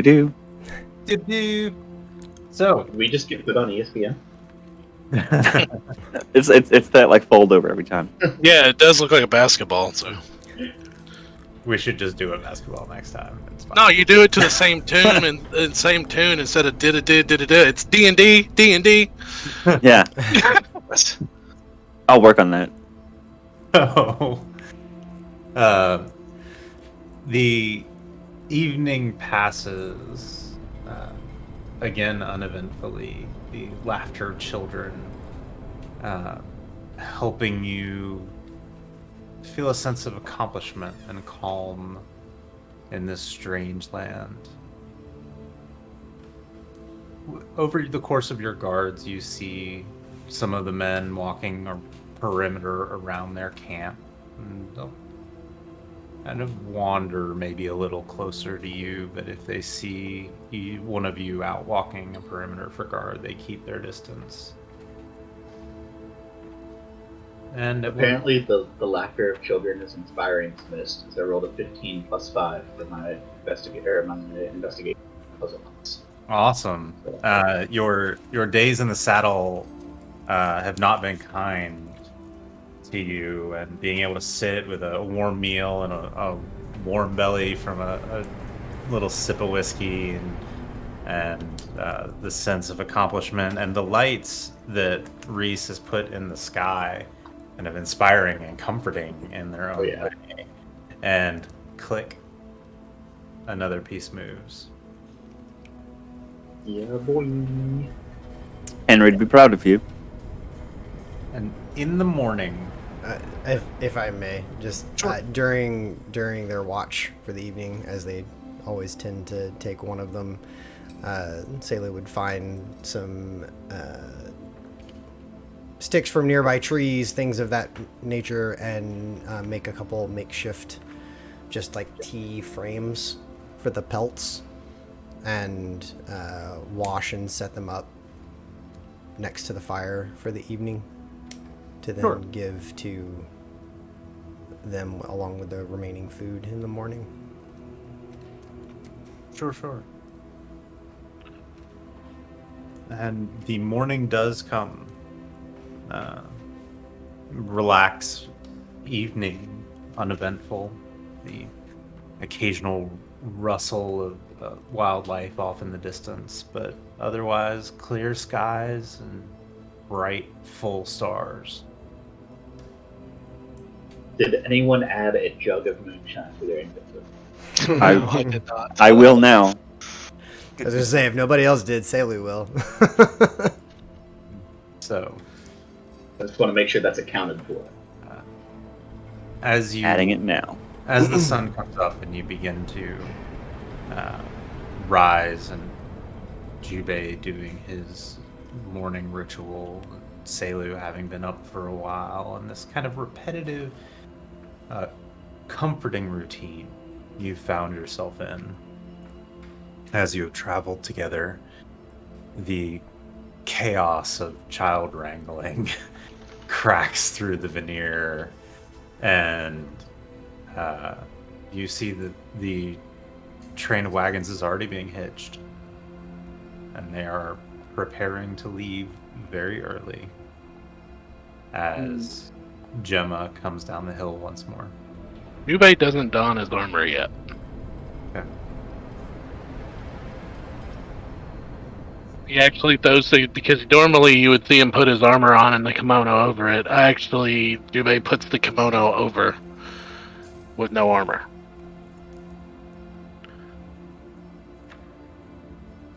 Thank you again for the food and these, and points at the belts and your words. We talked it over, the menfolk and me. We're gonna set out a little further south and see about this ferry.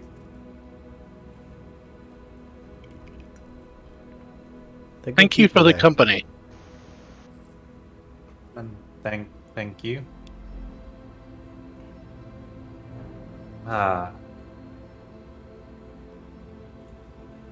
This is awkward. And she looks at Mist, looks you dead in the eyes. The kids wanted to know if you had fur.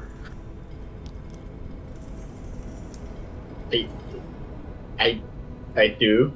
Yes.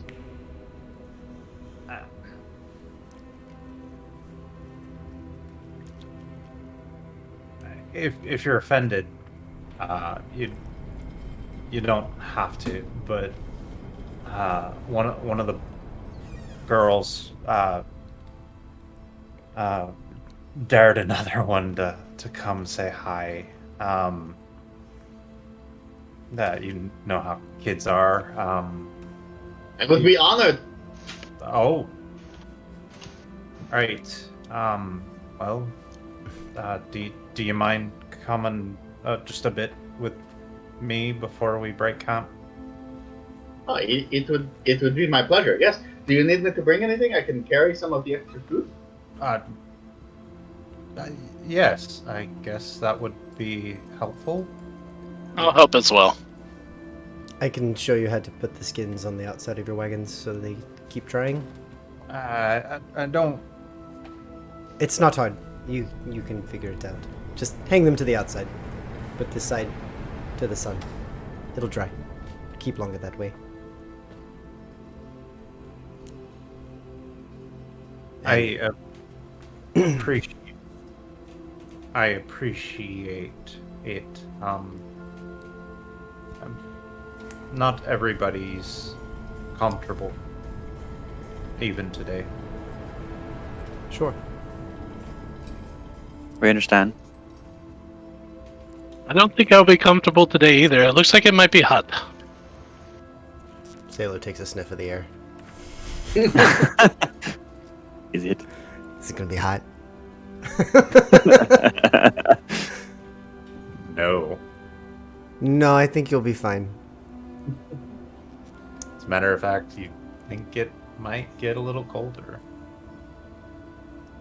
You make it slower.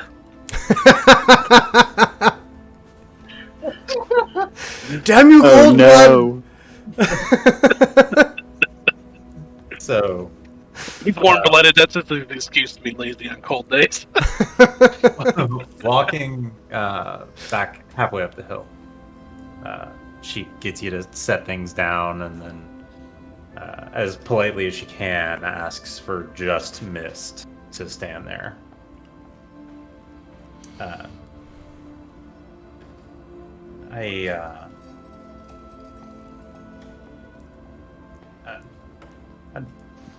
I'd like her to be able to, prove that she's brave to the other kids, but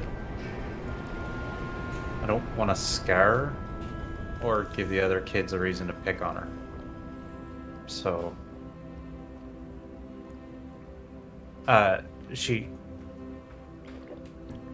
Gemma looks at you. She doesn't speak. Hasn't in a while, but if you're okay with it, she just wants to come see, I guess. This is the nicest inquiry of what I am that I think I've ever received. He's like, his tail, what looks to be just like a blue belt, drops from his waist and like starts swishing behind him. He's wagging his tail. and he like kind of swings it forward. If she does not like to get close, perhaps she could just. This is the farthest away that she could be. Like it kind of flicks his tail out. Right. She turns back to Jubei. I'm sorry. I don't mean to offend.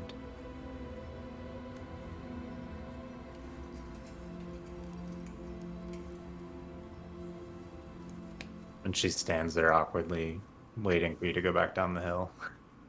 Go the fuck away. Oh, well, if it's tails, I unwrap my belt. I have a tail too. Roll a persuasion check for me. There's a little tiny whistle, and you look down, and Lux is sitting between the two of them, wagging her little tail. Of course.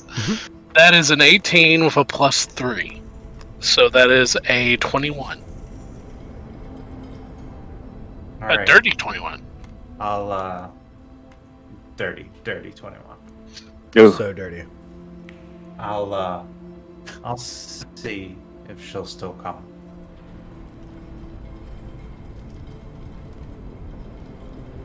Somebody roll a d20 for me. I got you. Ooh. Okay. That's two. Who's up here on the hill with me? Mist, Lux. Lux, That's Salu? it. Sailor didn't go. Okay, so in front of Mist, Jubei kind of straightens his kimono and his tail. Last time I was this nervous, I was being presented in front of the Emperor. You were presented in front of the Emperor? I have so many. This is not the time. And right in so many, you turn, and there is a little girl standing in front of you. Not like creepy appeared, just like Dun, dun. Stab her in the face. Stop jumping out at me, little girl. and roll for initiative. Let me build this map real quick. Little girl's actually like a 20th level mage. Oh, no. We got some Akira shit going on. Because time's up, kills you all. So, this little girl standing there, very skinny, belly a little distended now from the full meal. Dirty, threadbare, worn clothes, no shoes. Let's see how evil the DM is. How old does she look? Does he look as old as her? I was about to say. Yeah, about 5-ish. Mm. Yubei just melts. And kneels down, far away from her. Hello. Mist is visibly thrown off by Jubei's melting. Lux sees him kneel down and does that, like, her paws forward and her back up and her tail's like wagging, like Jubei's ready to play.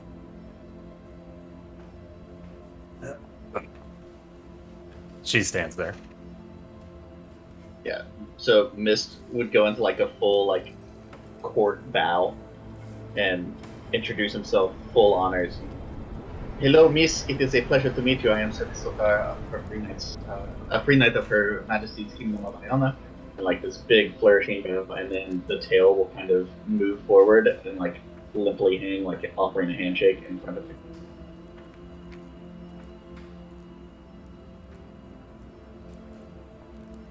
She inches forward a little bit.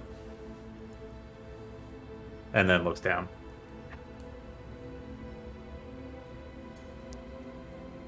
I would like the both of you, please, to roll a persuasion check.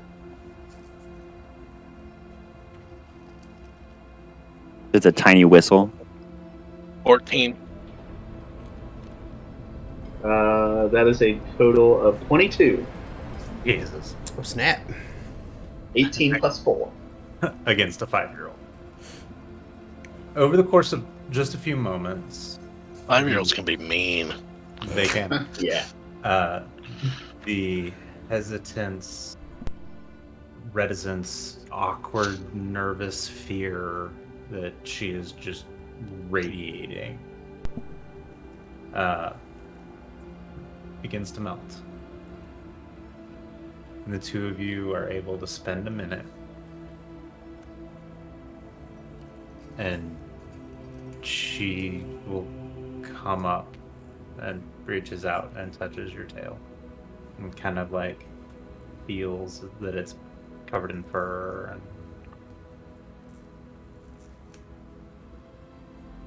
and she looks at Jubei and kind of awkwardly looks at you and smiles just the tiniest little fraction of a smile at her corner. I'll, not approaching her, I'll slowly like bring the tail up with the puff ball on the end. And she reaches out and kind of plays with the tuft at the end.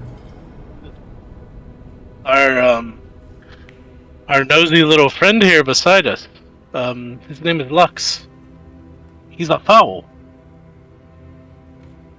Lux whistles harshly at Jubei, but then looks at the girl and like pants. She extends a hand out towards Lux. Like the Oh, like the like tons of like little puppy licks, wagging tail. And then like actually because it's a fox, would probably like brush up the cheek. Lux is by far the most adorable thing. Absolutely. Wow. There is not a noise from this child.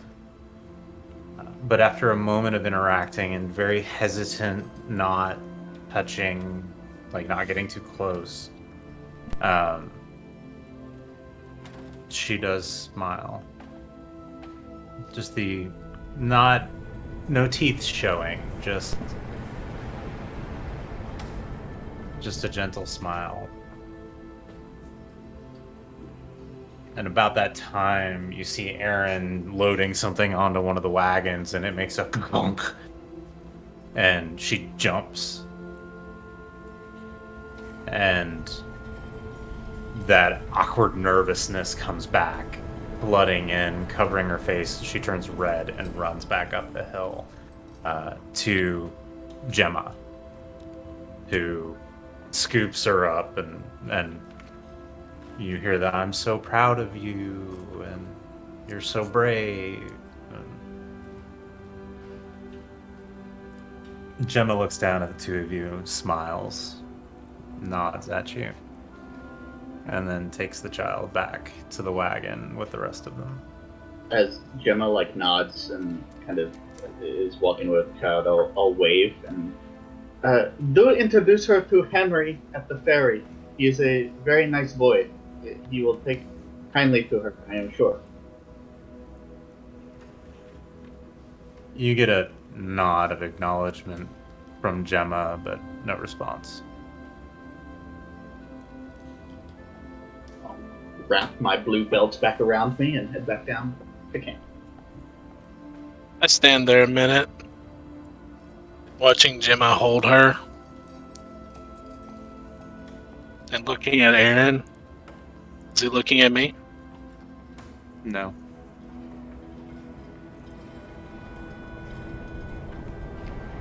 Can he hear me? I assume so. And for clarification, that was not like a threatening, or you very easily get the intent No, of no. loading the wagon. No, that's not what I mean. Okay. Aaron, sir. A word of advice from some nice strangers that helped you out. If you greet everyone on the road with a pointed crossbow, you're gonna end up finding what you were afraid you're gonna find. Be careful.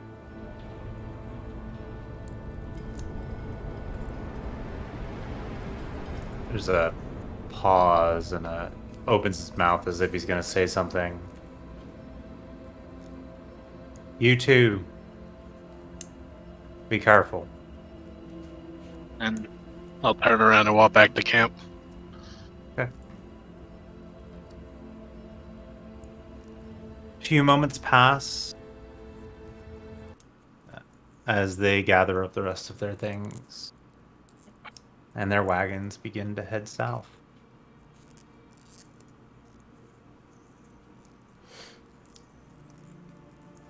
As I return to camp, very quiet, I walk straight to my armor, and for the first time, I'll don the armor over the kimono.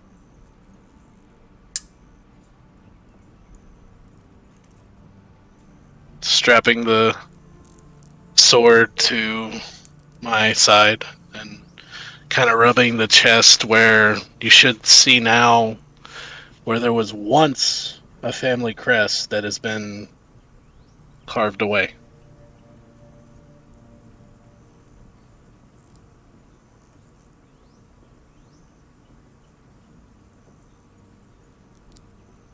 Like a family crest in your scales? No, on the armor. On the armor. Okay, got it. Like there was a plate there once, and it's now been pried off. Gotcha. He had to turn in his badge. Yeah, so not having the insight to notice that Jubei needs a minute or is touched at all, Mist is... You were presented to the Emperor? What were you doing to be presented to the Emperor? I want to know everything. And just like 20 questions as soon as we get back to camp. Did you ask him that? Oh yeah. DM, can I have him roll the persuasion? Yeah, absolutely. Oh, that's a 7 total. Completely tone deaf. Yeah.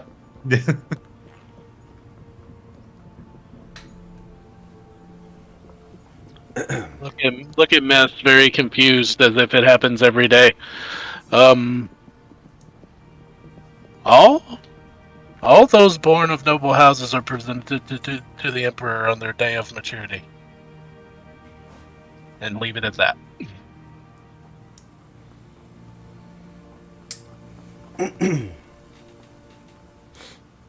I feel like that wouldn't be enough to shut Mist up. You were a noble. Badgering. What is your age of maturity? What does it mean to be presented at the age of maturity? Does that mean you have to like show him your business and make sure that you are now, or does that mean that you present to him and say, "Hi, I'm an adult. I love this. Are you a noble? Did you have a house? What is your house?" And like just boom, boom, boom, boom, boom, boom, boom. Did you have a yard in your house? Did you have pets in your yard? As the questions continue, who would like to helm this next leg of the journey? How close are we to our destination? Got another couple of days on the road before you get to... I know the names of the towns in my own game, guys. Before you get to Hemlock. Hallstatt or And Hemlock, that's what it is. from there, it's a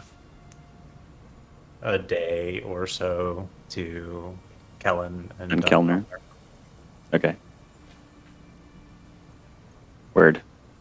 Amidst the 20 questions game of Jubei missed. What do you think they meant when they said that there was a wrecked wagon with no bodies but lots of blood, like half a day north? Is that going to be a problem? Yes. I'm not sure what kind of problem, but certainly one of them. They are, although they didn't say it themselves, they are refugees. They are leaving the war. We are going into it. From this point forward, we should be ready, especially if wagons are being attacked on the road.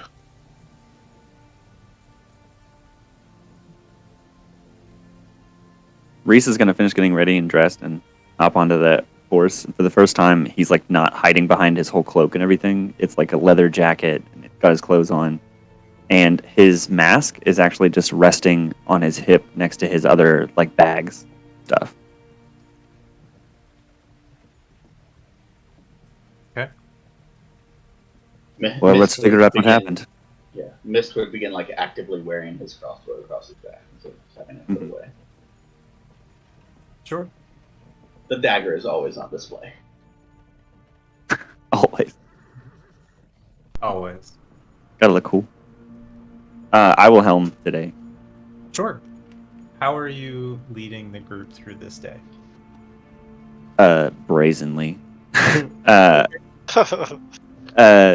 Reese has kind of like dropped the stealth con. I'm probably just avoiding any like known obstacles and detriments to them, avoiding paths and stuff.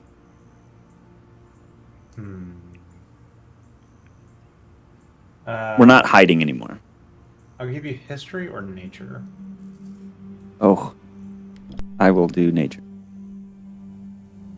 That is a 17. Okay. 15 plus 2. And who would like to roll a d8 for me? I haven't done it yet. I'll do the Yeah. D8. 2. Okay. Man, y'all. The day begins fairly uneventfully. And a little bit into the afternoon, the wind picks up. And Selu, right on cue, you're like, oh, there's that cold front. As soon as the wind picks up, Selu like tightens down all of their draped wrappings in a little tighter, as though like expecting the wind to pick up. And it's not cold by any means, but it does bring a bit of a chill on the air as you are heading into spring. Those kind of warm and cold waffling in those first few days. And as you head down the road, right on cue in the afternoon, you find the wreckage of a wagon. Before we get there, Jubei would have kept his eyes out for evidence of exodus, like more campsites on the road being made, scattered bits of debris from people just casting stuff off to be lighter in the wagon. Just signs that this is not the first wagon heading south. Make a perception check for me, Jubei. 9. Okay. It's hard to tell. There's not refuse everywhere, but there are wagon tracks. There are horse tracks going north and south. You haven't run into many travelers. But it's difficult to piece those particular pieces together. However, you do come across the wreckage of a wagon. Just a single wagon. Damn near scattered across the road. As if just ransacked and destroyed. And a large swath of red stain on the road.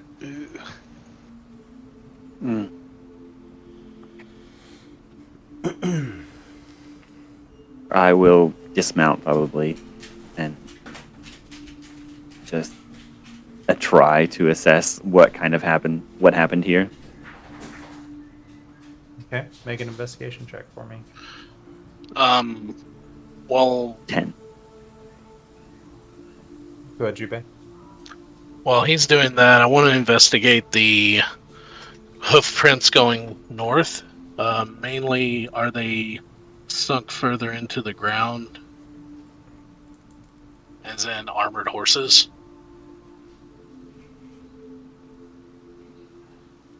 Roll a survival check for me. While he's doing that, Reese, you have no idea what happened here. Just chaos. This wagon is... One of the wheels on the back is just shattered and bent under. The axle is broken. The wagon looks like it slid to the side and half toppled onto a rock. There are these spikes sticking out of the wagon, half a dozen of them, across the side and bottom of it as it's tilted up on its side. And there's a couple of crates and some bags. There's a bag that had grain in it that's just scattered and it's been rained on. And you can just see a little bit of slush is all that's left. It is just bedlam. Bedlam, excuse me. Jubei, what was your survival? 15. Okay. A large group of armored, heavily laden horses did ride north through here not too long ago. Within a day? It's rained in the last couple of days, so the tracks aren't great. Probably more than a day. Reese, how far behind are we to your friends? Well, I'm not sure. I imagine they would have went over to a different road, but perhaps a day or two, 3 maybe. We've slowed down a bit. We're a day or two behind a very heavily armored group.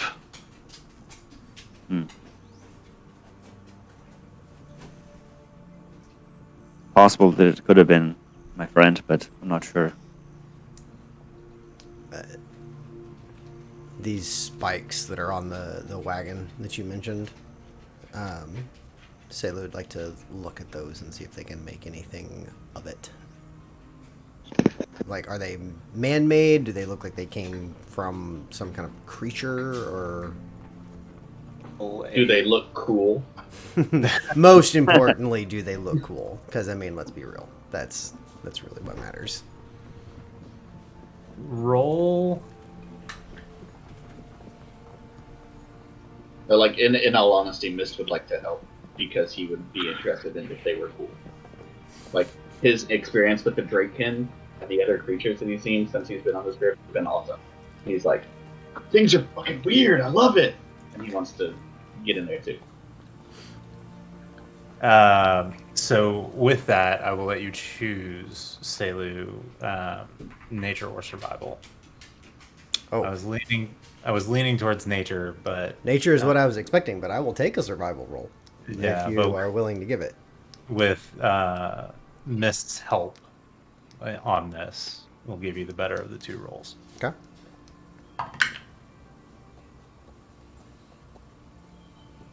Uh, 16 on the die, so 23.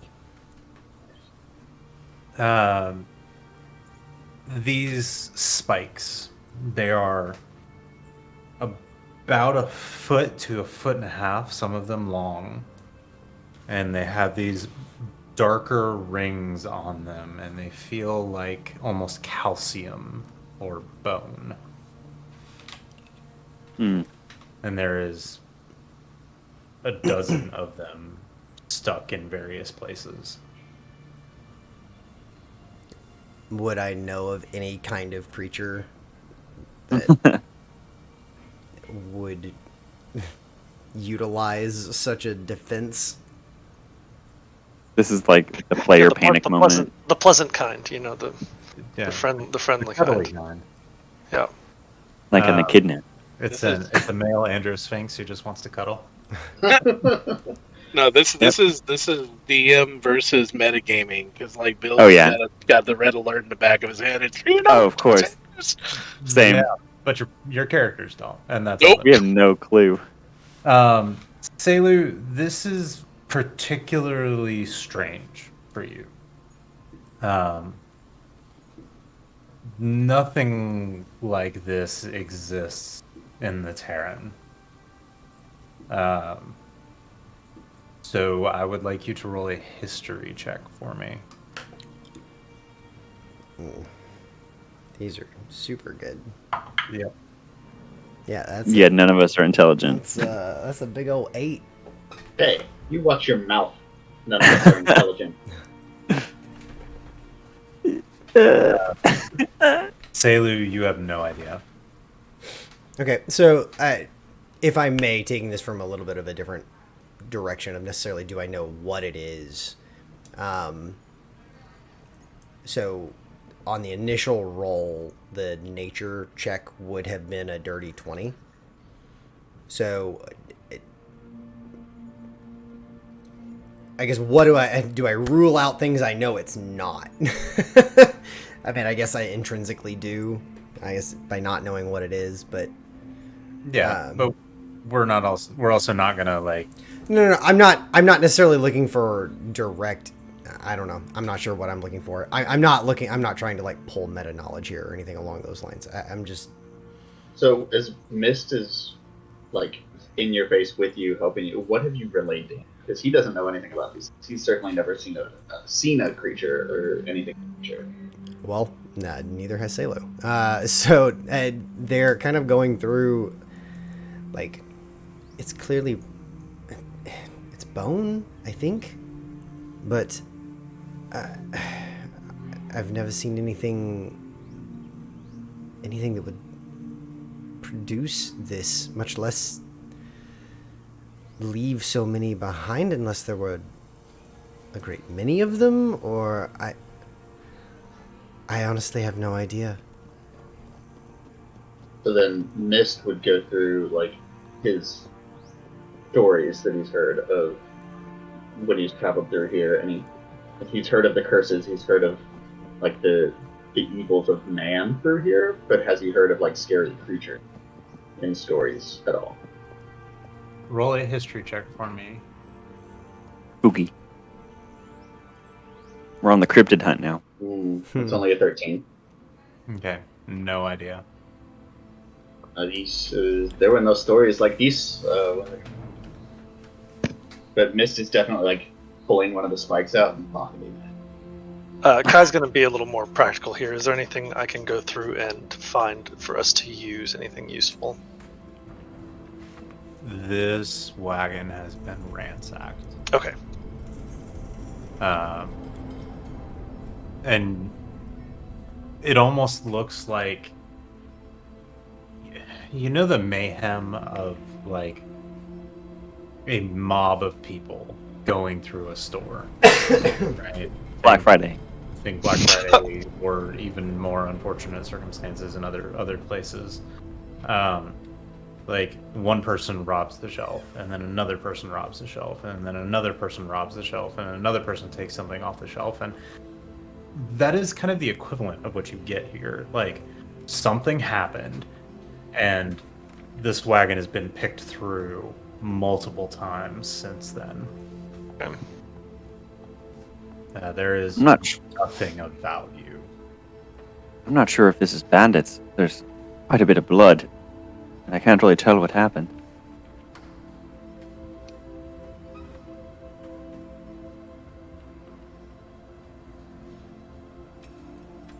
Search as you might, there are no bodies.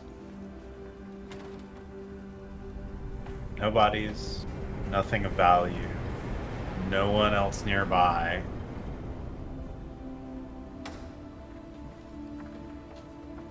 And then there's no tracks or anything other than the horses on the roadway. Nothing recent. Are the horses' hooves covering the red stain, or are they underneath the red stain? Over top of. So there's been a lot of traffic through here after the fact. That would be a safe assumption. Mm-hmm. Well, perhaps we should just keep moving, I guess. Unless we want something like this to happen to us. Do you think we should at least move it off the road, or I don't know. There's not much less to preserve. It's fairly off the beaten path. You can see where the two wagons that you encountered the previous day moved past it. So it's not impeding the road. Correct. Sayla will take one of the bone spikes and attempt to like break it open to get a smaller piece. Okay. Using a hatchet or whatever to do so. Yeah. It takes a while. Not like hours by any means, but the material is surprisingly strong. But with a hatchet and a little bit of determination, you are able to do so. Okay. I take a small piece to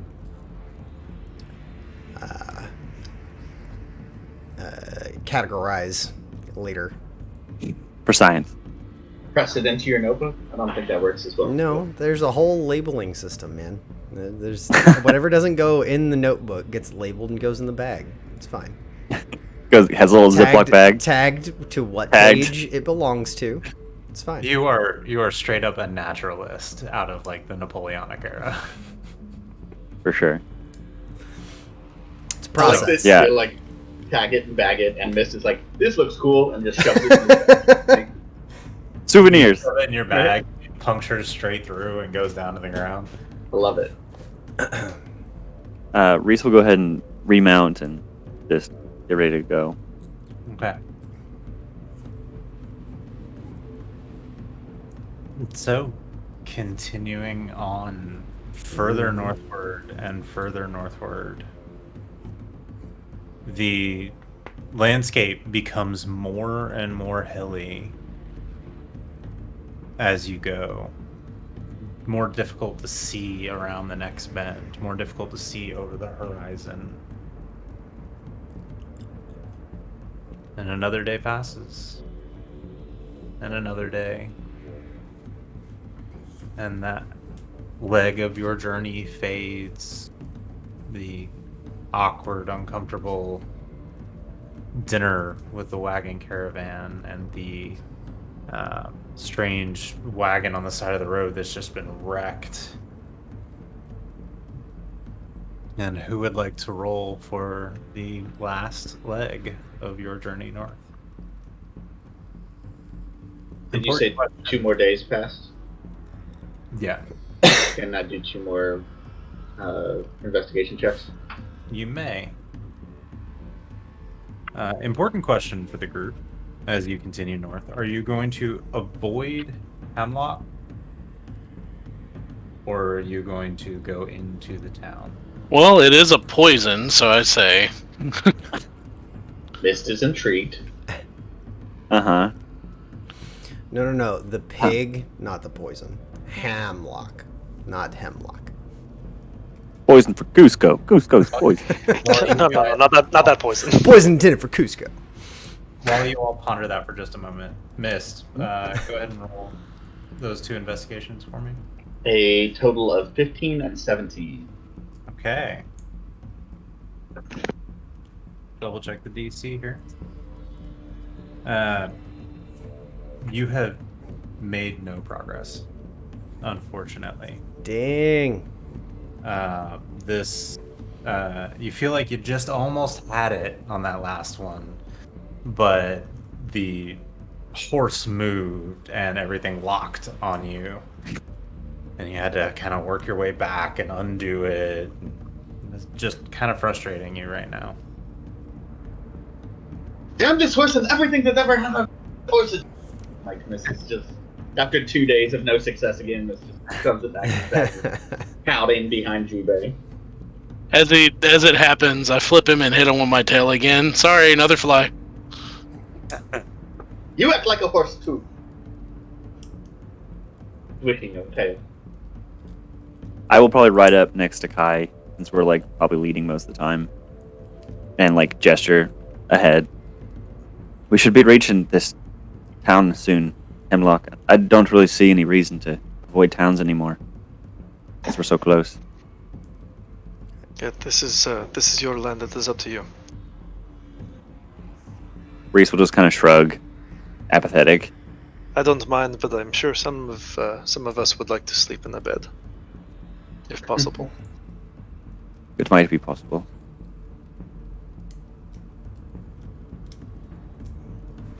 So, Your land, Yeah. your lead. I'll lead him in. all right.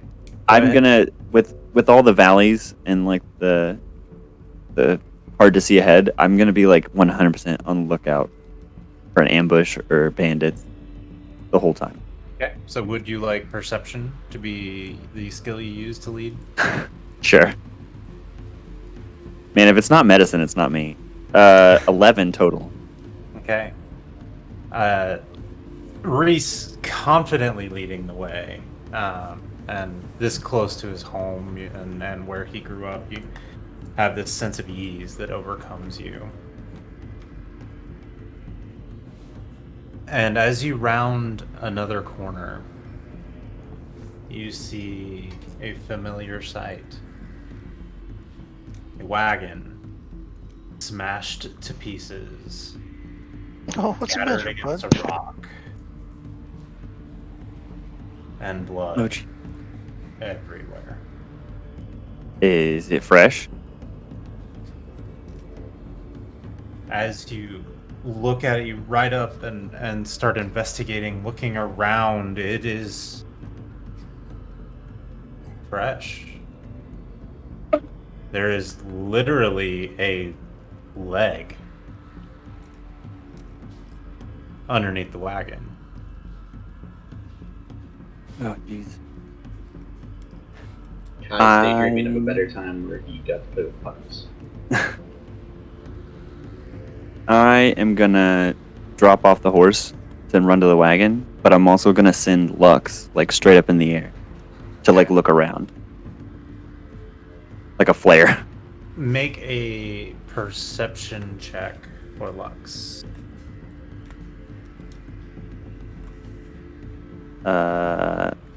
14 plus 1 is 15. Okay. We'll catch Jubei up here briefly. What? Jubei, you have come across another wagon. Same story, but this is recent. This is fresh. The blood is still liquid and viscous and across the ground. Reese, you send Lux up, and Lux starts scanning and looking around just in time to barely miss a large winged creature that catapults past her as you instinctively curl back and look to where she was as this alarm comes across, a large, winged, clawed creature covered in this ashen gray material with a long, spiked tail is catapulting itself down full speed towards the lot of you. And I need you all to roll initiative. Oh, Yeah. shit. Dun, da, da, da. Ugh. So I don't know if any Before of I you forget to ask, is this the 27th at this point? The 27th of Thaist? Is that correct? That would be 3 days, I think. The 25th was whenever we spotted the first wrecked wagon. Yeah. I'm not as worried about exactly which day it is at the moment, but as we're like a couple of days on the road here, a couple of days on the road there. But right now, we'll say it is the 28th, as I'm kind of taking 2 days at a time with these rolls. Because we are traveling a very large distance. I don't know if any of you all have watched the Tomorrow War yet, but Not yet. It's Not on yet. our to-do list. the bad guys in that are what I'm thinking of right now. Do I have enough time to cast a spell on myself before this thing comes down? Unfortunately, It's already here. so you guys are coming in from this side, from the right side of the map. A couple of you have horses that you can control. So I was at the wagon. I imagine I just dismounted and I'm standing there. And emerging from its perch in the tree, What? Oh boy. This is Patrick's surprise face. Yeah. But this is Reese's surprise. Oh dear. Oh dear. Is that a manticore? Oh yeah. The fuck? Uh-huh. Let's get wrecked. I've personally, player me has never encountered one of these in D&D. I was just assuming from the picture that it's a manticore. That's what I've been told in mythology a manticore looks like. Yeah. So that's neat. I didn't Yeah. know those Yay, existed mythology. really. Oh, they did. We did in Storm King's Thunder. There was a manticore Mhm. den, wasn't there? Or was that Mhm. a chimera den? all right, gentlemen. Where's that initiative, please? It was a Chimera. Yeah, 16. I don't think I've ever experienced a Did manticore. mine? Did mine go through?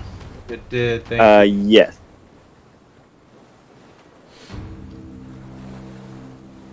Wow, this is one of the first times that Reese is almost first. 19 for Mist. 16 for Reese. Saluz is already in there at 11. Yeah, mine should also be accurate at 6. I mostly Is it roll beyond- dice, but for initiative, I try and do it Yeah, same. online so that it gets injected in there. Oh, it didn't put mine in. 6 for me. Gotcha. Is Beyond 20 working a little bit better this time? Yeah. Mm-hmm. So Beyond I've got, 20's also actually gotten a lot better about working from like a separate window entirely. Okay, cool. So, just for what it's worth. So I've got Kai at 6, Jubei at 6, Selu at 11, Reese at 16, Mistlethar at 19. Mist, to start us off, you, quick of reaction, hear this roaring. Why does the music do that every time I click off the screen? Hear this roaring of wind carrying through this creature's wings. It is not making a sound. It is not declaring its presence at all. And you I catch shout. out the corner of your eye Reese's reaction, and you look and see Lux, and you see this thing coming. You are first, my friend. So with the quick glance around me. The first thing I would do is glide off the back of the horse, and drop down on foot. Is there cover anywhere between me and this thing? So if you were still on the horse, remember you guys do have actual horses. We actually only have 3 horses because he rides with Jubei. Yeah. I just kind of assumed this last horse was Juby and I. Since others had kind of rushed to it, Selu had not dismounted yet, so they are still on their horse. We came from the east, I think. Yeah, from the right side. Yeah. Okay. Okay, so this wagon is actually there. Yeah, the wagon is there. The blood is everywhere. You literally see a leg sticking out from underneath the wagon, and the wagon is covered in these quills. Neat. And we're able to connect that these are the same bone-like things that were sticking out of the other wagon. You've only had a moment to react, but it all looks very similar. Okay. It's a trap. Just to specify, these are specifically riding horses, correct? Correct. Okay. Yeah. For those that are not aware, if you haven't ever looked at it, if you go to the Extras tab in your D&D Beyond thing, you can go down, select to add a mount, and then Oh, I got it. quick search on riding horse. I also made the mistake of naming it, so can't wait. Yeah. Yeah, Well, Moon Brothers on there.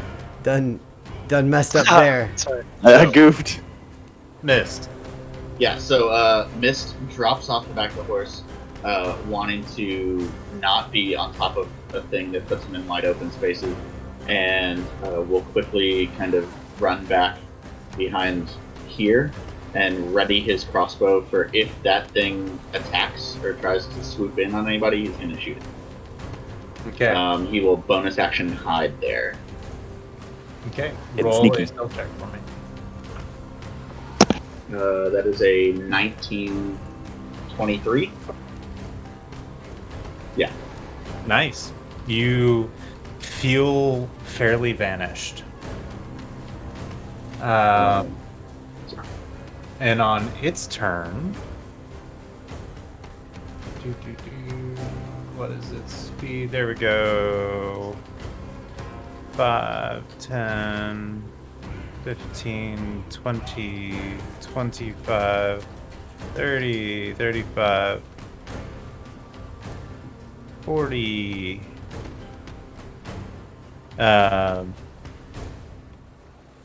It comes tearing down towards Reese and Reese's horse, Oh no. and unleashes a barrage of these calcified spikes as its tail whips around. Mist, you have a held action. Yep.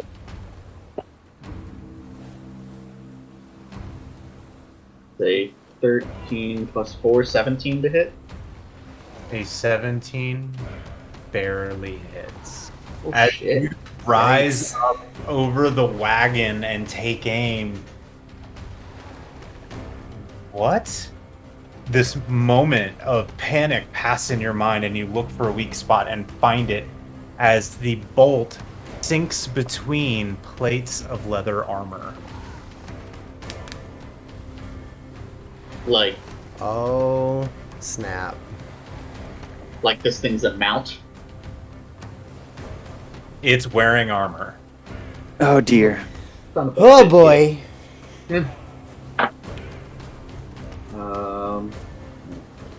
So that's 8 plus 7 from sneak attack for 15. Nice. Okay. Striking it as it. Wow. Good job. What is the horse's AC? I think it's like. It's 11. low. 10.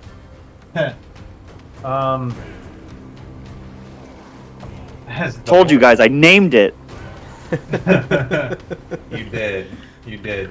Don't worry, it's got 13 whole hit points.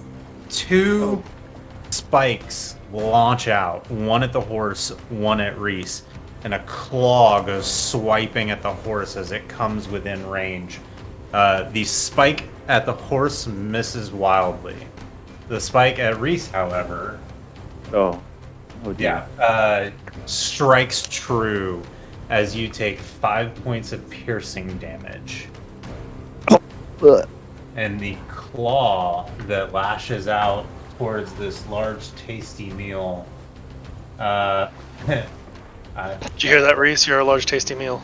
Yeah. Well, I mean, especially with your hair, flock of seagulls like that, I'm here for it. No, Reese is a snack. We know that.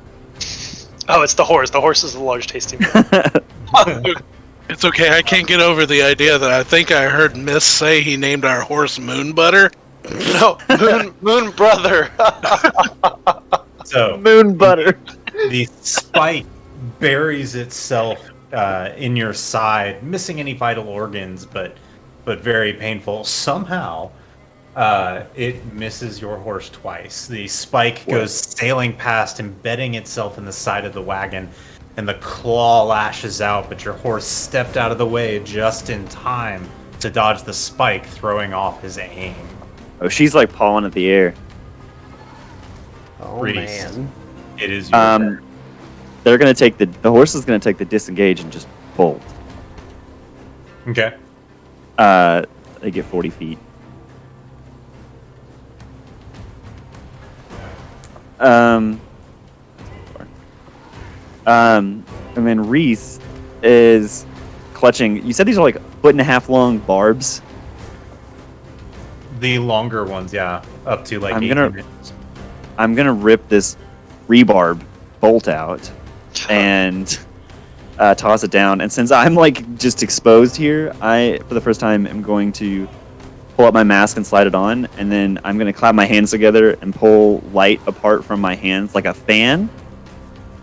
And suddenly, Reese pulls apart into 4 different shapes at the same time as I cast nice. mirror image. Nice. Very nice. And then, hear me out. This is going to be a little bit of a stretch. Lux has 60 feet flying speed. She could, if she was right there when the Manticore came down initially, she could follow it down, right? Okay, then she's going to just dart right at its back and impact. Okay. Yeah. Just dive bomb as an owl. And let me. Oh, my astral's not working. Not letting me do it. I will just roll it. Yeah. 17 is the roll. 17 is its armor class. Okay, so Lux just impacts with a flash of light. They need to make a con save. Natural 20. Goodness gracious. Unfortunate. Oof. They take half as much damage on a successful one. So let me.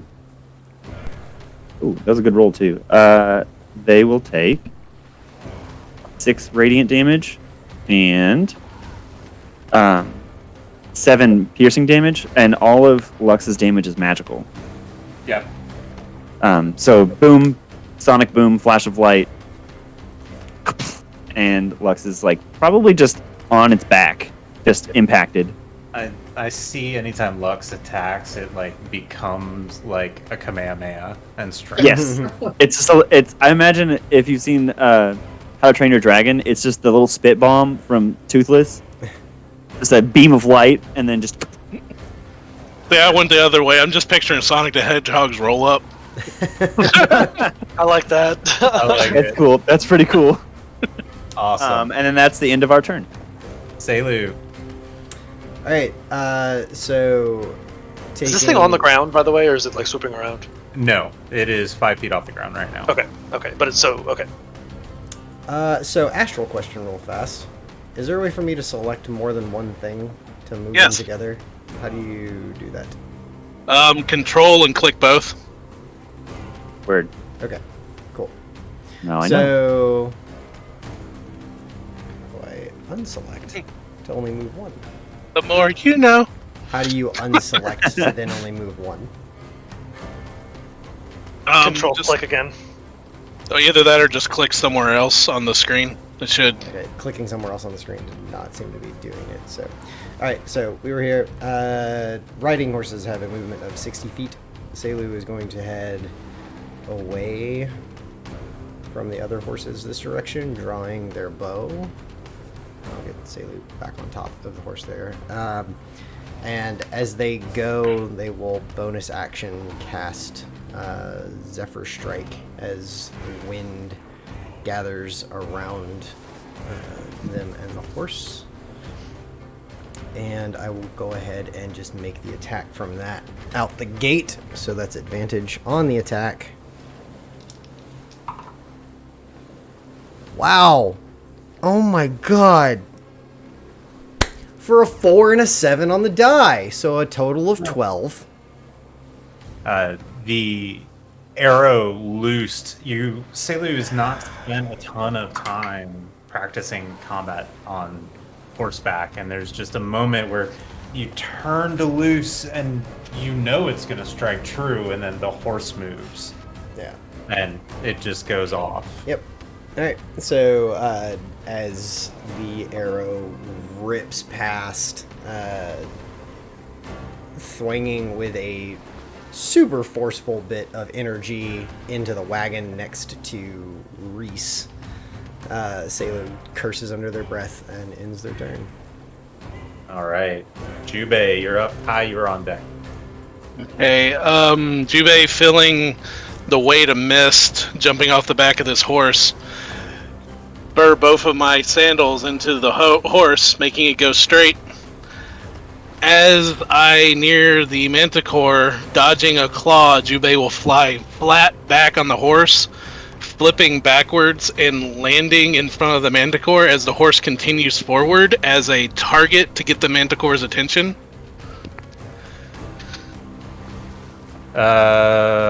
Roll a deception check for me.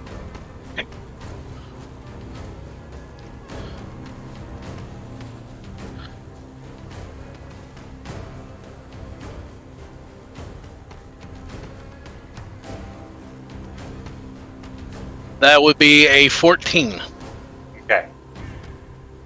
Difficult to tell if it realized that you dropped off it or not. Okay. So I drop off in front of it, and I will take a two-handed attack with my long sword. Too bad there's not called shots, because I really want to aim for one of those wings.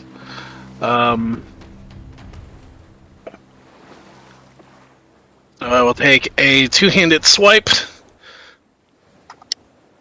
And that is a crit. Yes. All right. Very nice. Get him. Go ahead and roll damage, sir. Alright, so 2d10. And one of those is a 1, so great weapon master. So that is going to be 18 plus 3. 21 points of damage. Nice. Striking into it, it kind of rears away from you in pain.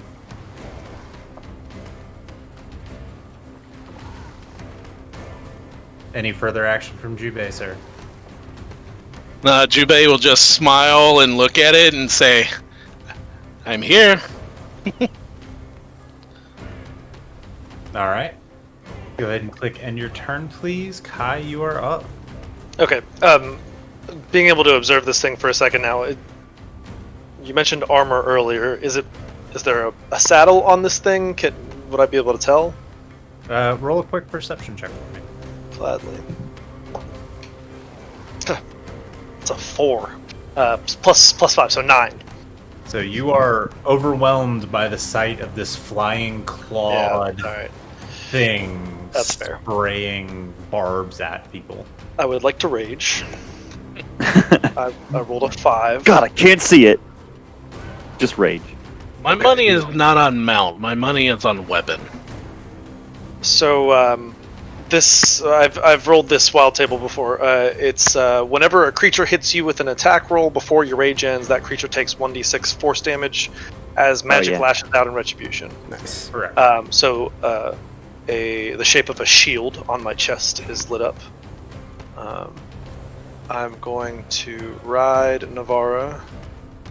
10, 15, 20, 25, 30, 5, 40, 50. Okay.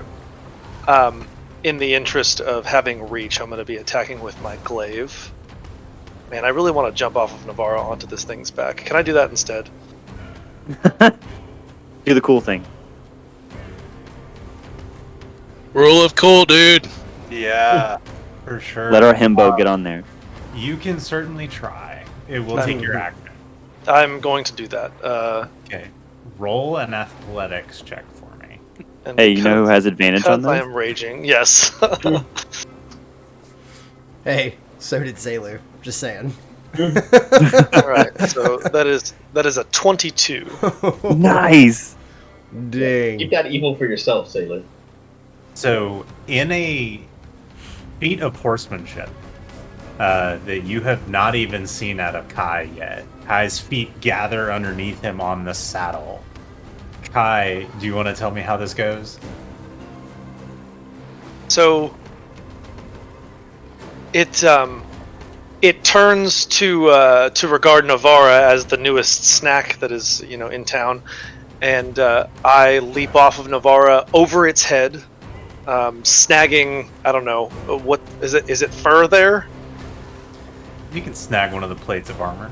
Okay, okay, sure. Like snagging armor with a hand as the entire form of me crashes on top of it. Does it plummet at all? Is it hitting the ground from this?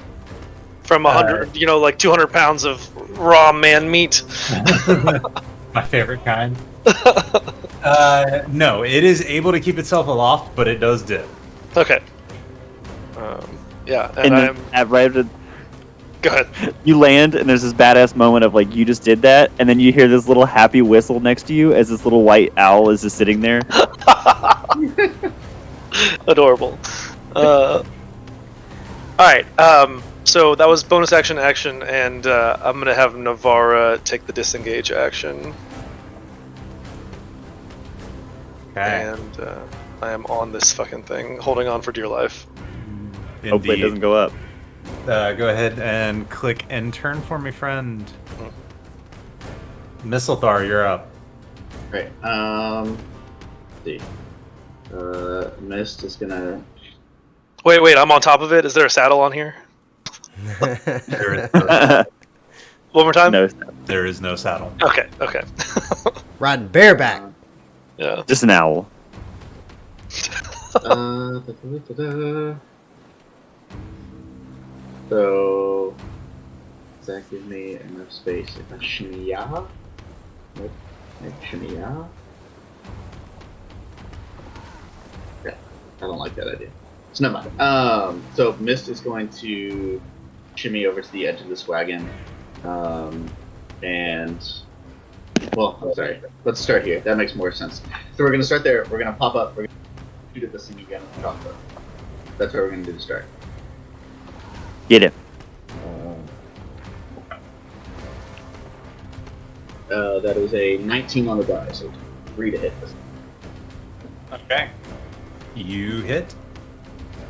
Very nice. And I'm pretty sure Kai's within 5 feet of it. Yeah. That's Jeez.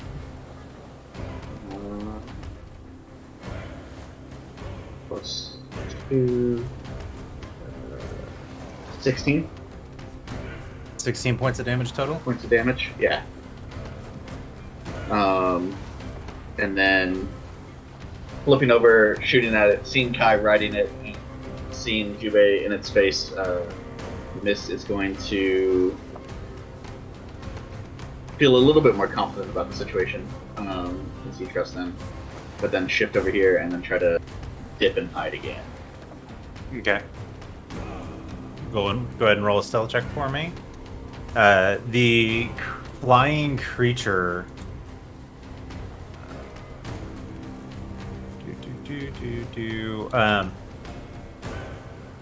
As it dips down from the weight of Kai landing on it, flaps its wings incredibly hard and lashes out behind it with the tail.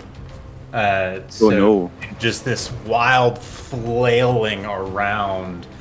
There's going to be multiple attacks against multiple people. That was a dirty 20 hide. Okay. A claw attack. A claw attack at Jubei as it is flailing about. 16. I don't think that hits you. 16 is my armor class, Okay. So but I will use my reaction There you All go. right.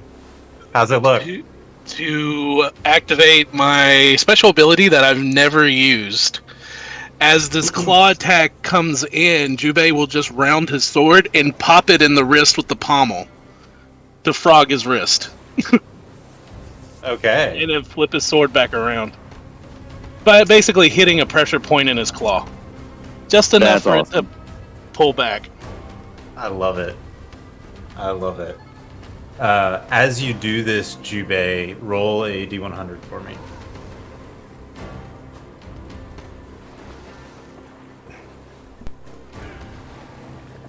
$57. Okay. So its next attack is going to be a claw attempting to slash around at Kai, who landed on its back. This is definitely going to hit you, Kai. 21. Yeah.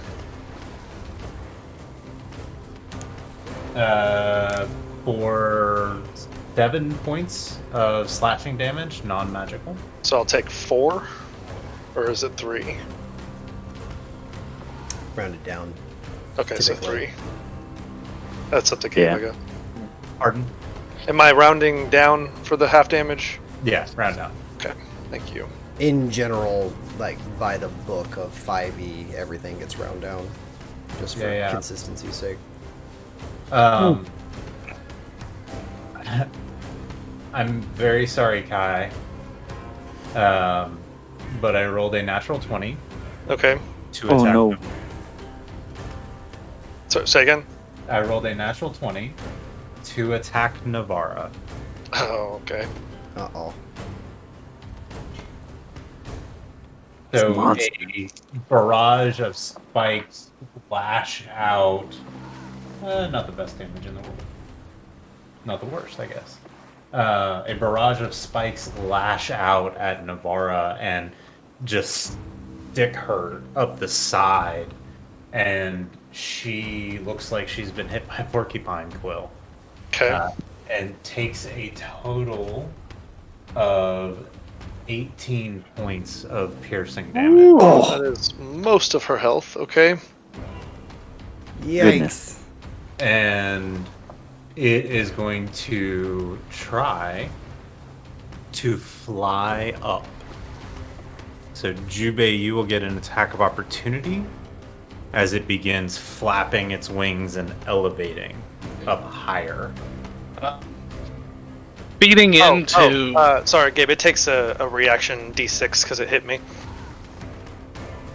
Right. Go ahead and roll that d6 for me. Yes. One. Oh. feeding into the relationship that's developed between Kai and Jubei over the course of several games, and the similarities that Kai kind of has to someone in his past. Jubei's gonna scream out as this happens and yells, "Be careful, Sho!" Oh, okay. Also, for Jubei, as this thing, like, how did it attack me, Gabe? Did it slash me with its tail? Claw. Okay, so when it clawed at me, you remember me asking you about if you saw like a man with a shield in the last combat, and so you swear for a split second that you see this like shimmering form riding this manticore next to me, batting the claw away with a shield.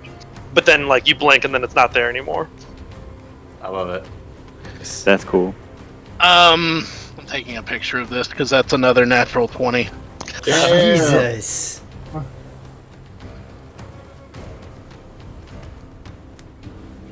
So that's another natural 20 on my reaction attack. So that is going to be 2d10. Share the love, man. We love seeing that. Hold on. I want to get this. I'll share it when it's not my turn. So that's going to be 11 plus 3, so 14 points of damage. Okay. As it goes to fly up, he's just going to both hands on the katana right through the gut. And plates of leather armor are peeled away, and you can see them flopping off and down this ashen gray leather that just falls around it, but it continues to fly up. It does not look good, but it is still moving.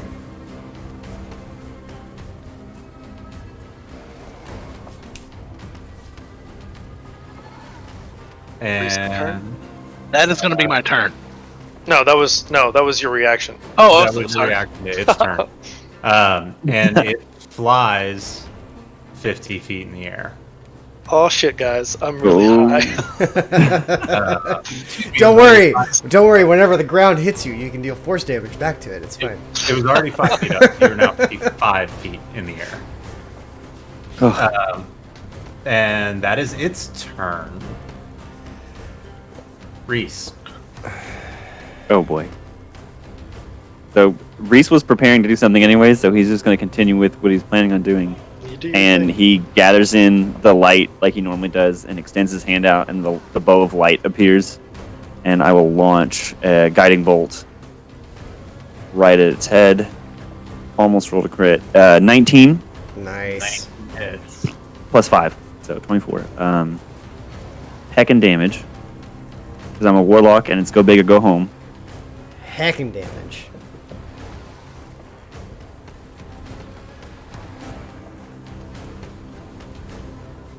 Uh, 19 radiant damage, and then a little radiant crown appears above its head as it's marked. And Kai hears a little whistle beside him, and you see the owl shoot up into the air and prepare to come right back down. As she launches up, and as your bolt releases, when you're telling this tale, God damn it. 20 minutes from now, how will Reese embellish this story? Embellish the story. So there I was, almost dead on the street, and I pulled out the last bit of magic that I had, and I brought this beast down and saved Kai's life before it was taken away to its lair to be swallowed whole. That remains to be seen. So the light strikes it, Lux strikes it. There's this of radiant energy around this creature, and the wings go limp. And you are tangled up in the wing as you plummet to the earth. Kai, I will give you an acrobatics check at disadvantage, man. But Can I cast Spare the Dying on him before he's dead? Oh, well, I roll a 10, and then I roll another 10. So it's a 10.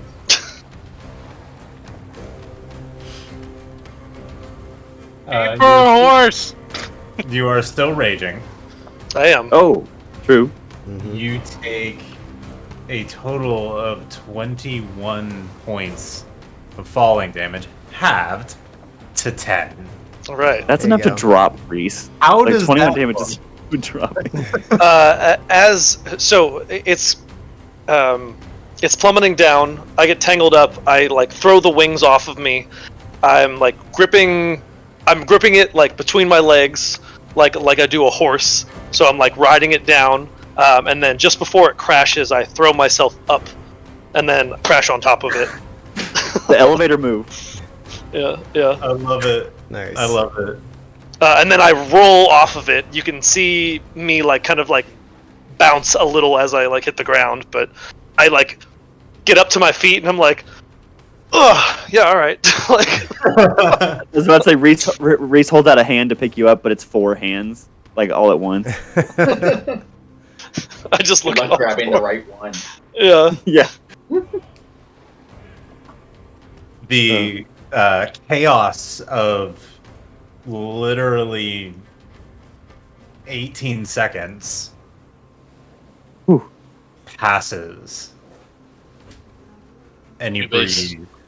Jubei's still white knuckling the grip of his sword. Oh, I'm like holding beams of light. Kai, how are you looking at the moment? I'm honestly, I'm above half, so Okay.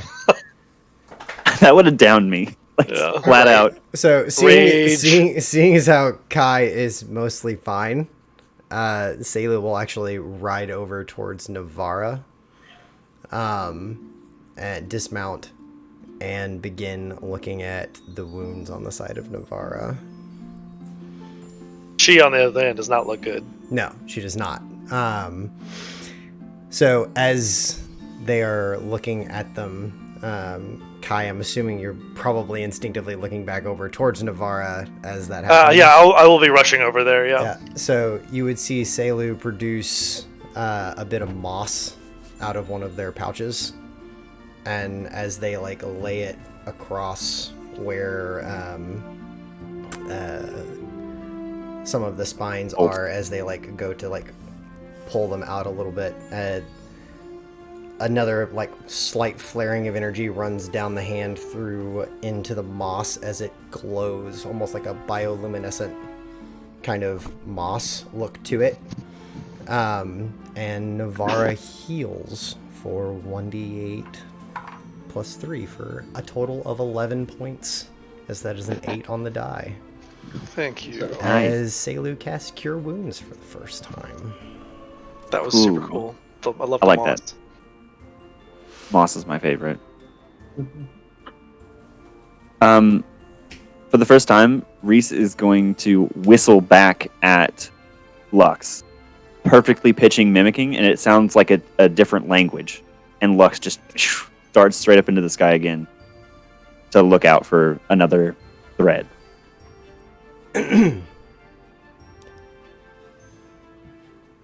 So let's see, Jubei, you're still next to the Manicore. You- Jubei's just kind of staring at Kai in the Manicore with like death grip on his sword. You would notice next to you at the Manticore, this strange, almost like spectral hand appears and hits it a few times to make sure it's dead. And as you look back, you see Mist like cowering behind the edge of the wagon.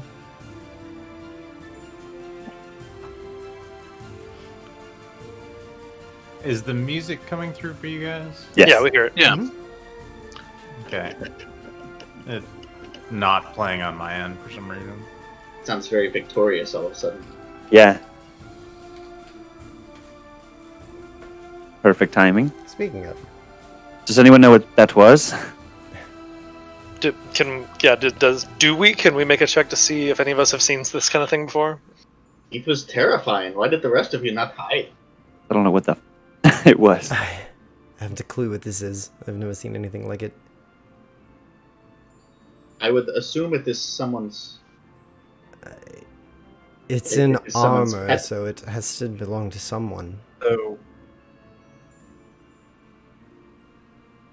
Reese being the only one from this region and just flubbing any chance thus far. Mhm. You have no idea. This is not a common creature by any means or any stretch of the imagination. This is incredibly unusual. On top of that, this strange creature that was able to launch spikes out of its tail and fly at you with incredible speed and was seemingly resistant to damage is wearing armor. Crudely made, but it's wearing it. This ashen gray leather. And looking back to where it came from, with a little bit of searching, you can see that it was waiting. It was perched in the trees, just barely missed.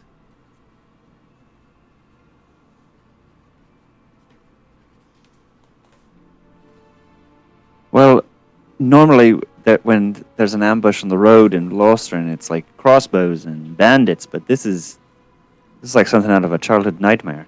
My mother told stories about creatures like this from fairy tale. Do you think this is tied to the giants? I mean, giants are from fairy tales. Not sure. Do you know of Kick it with a boot. anyone else that would wear armor like this? Are there any any kind of like signet or symbols on the armor anywhere? I want to look at this armor. Jubei will speak, walking forward, sword still in hand, looking at the creature. This beast has been weaponized for war.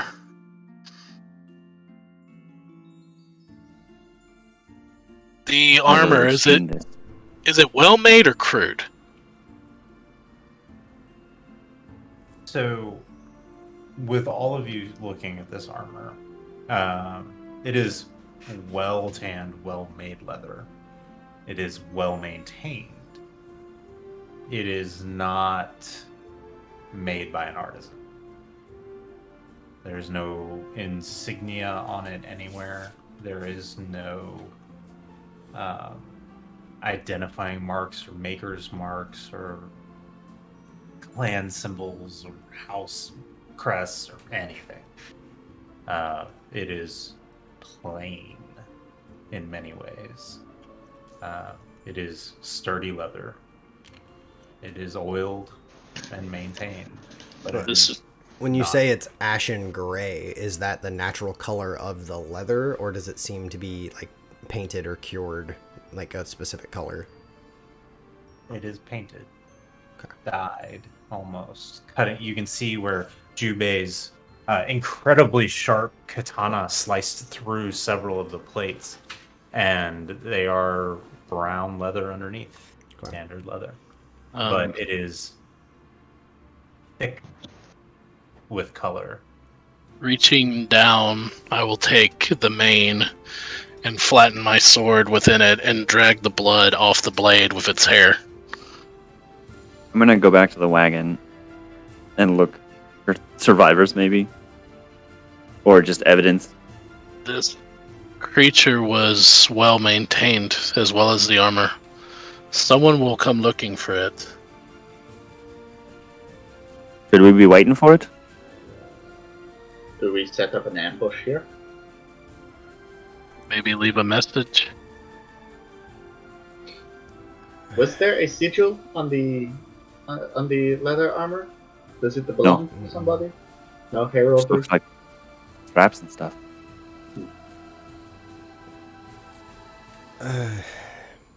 How far from the town are we? Perhaps a day, a little less.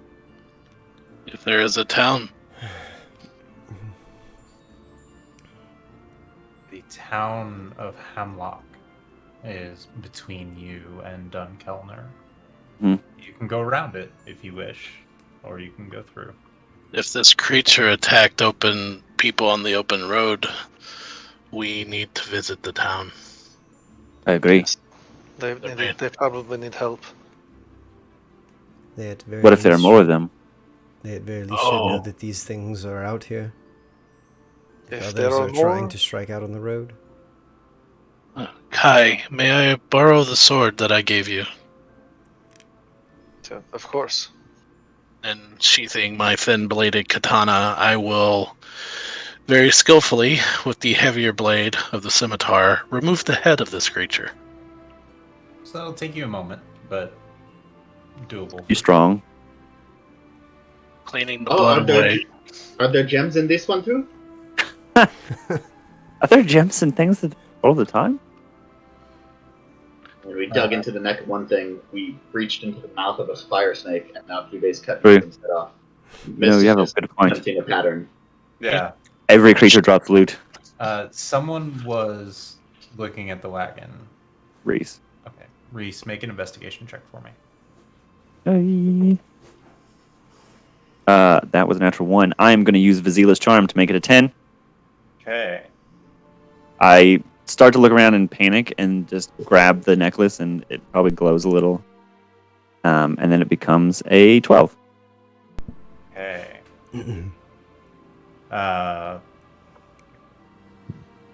With the panic of the moment,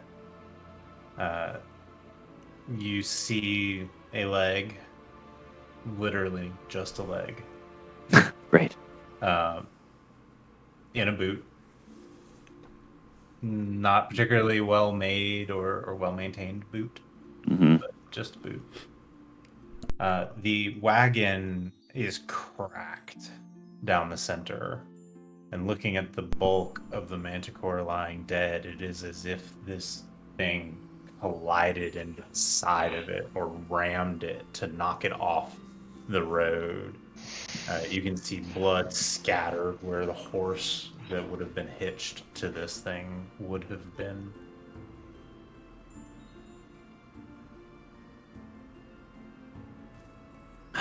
Well, there's not much left of whoever was here. And you said it was like fresh blood, but not super fresh. Yeah, it's coagulated, but the other travelers you passed mentioned a wagon, not multiple. Right. So This might have happened this morning or last night. yeah, more recent. It is good that the Gemma and her troop passed through here without meeting this thing. I do not know how many babies it would take to fill its belly. I would I'm not actually like wondering, to know.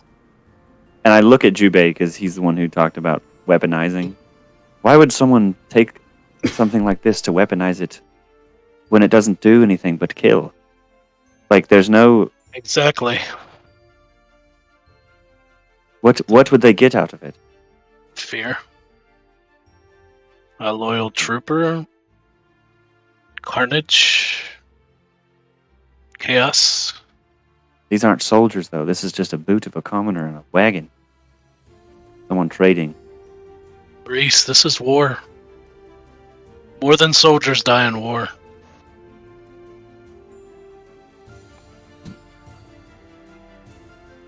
Something about that comment, Reese,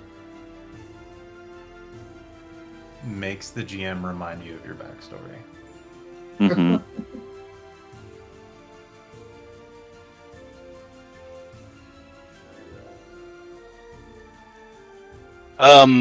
Fashioning a spike out of some wood, preferably wood from the wagon.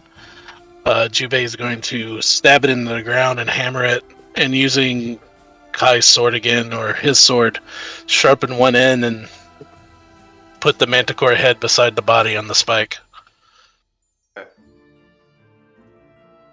Whoever comes looking for their pet will know it was felled by someone talented. And we'll know that we know what they are.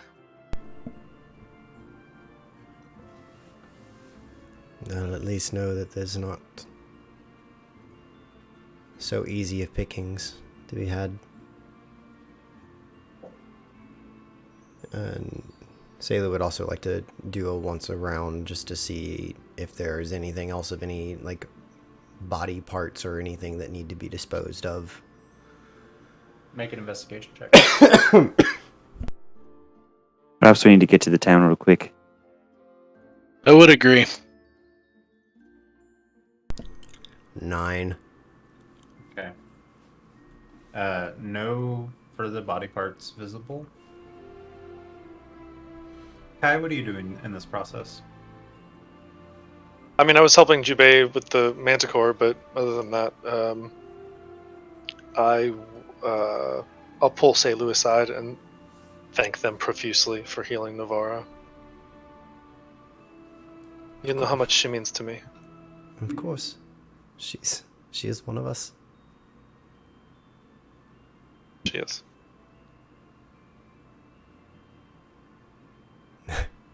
Thank that one. And I point over at Reese. He gave me the idea. I just figured out how to do it. That was very, very good moss that you used. Have you ever seen it before? And I go into like an explanation of this like nighttime moss that glows in the dark. And Reese is over like by the wagon, picks his mask up. It's magic. By the end of it, Kai just has this like blank expression on his face, and he's just like, "Oh." Oh, of course. Ube lights his pipe and kind of kneels, squatting, looking at the armor and the manticore, just smoking, taking it in. At the armor and why someone would do this. He knows why. But what purpose?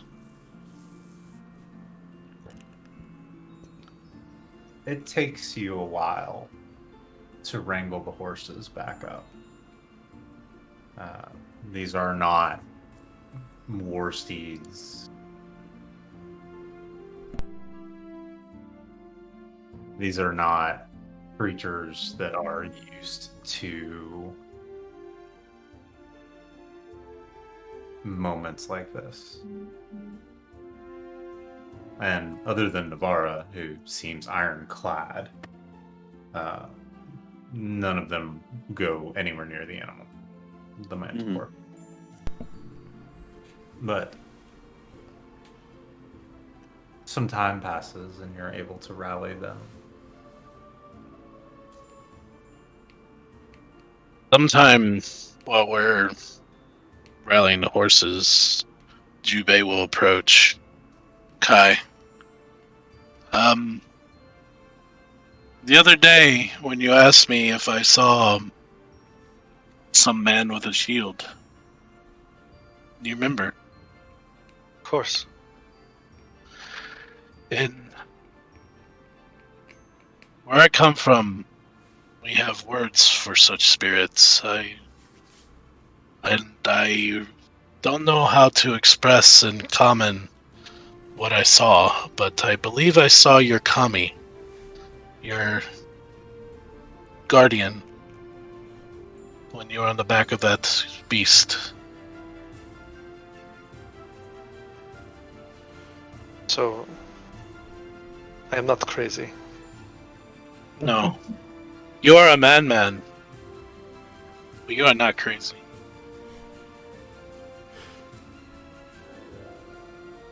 And I put my hand on his shoulder. You fight like a man possessed. But you fight for a good cause, and just be careful, guy. I am very fond of you. I've grown fond of you as well.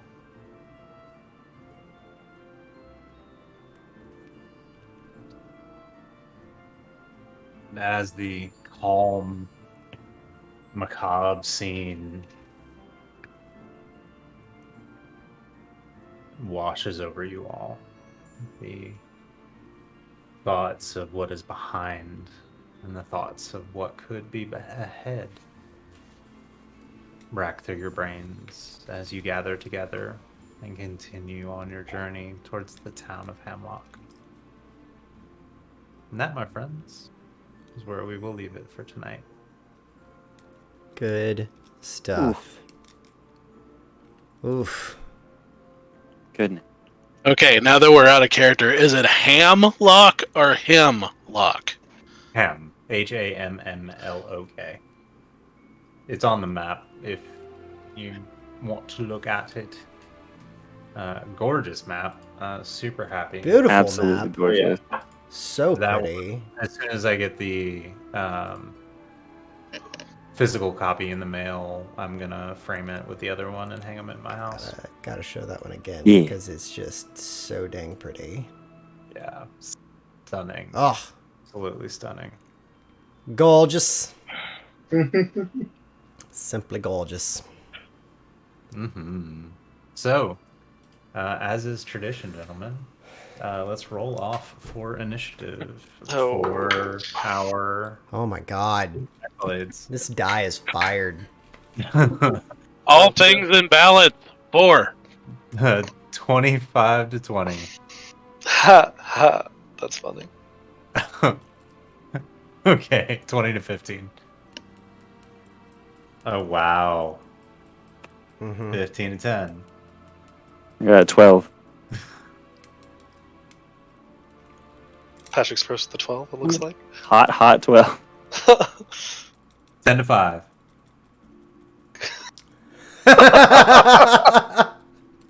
This is impressive. goodness. This is impressive.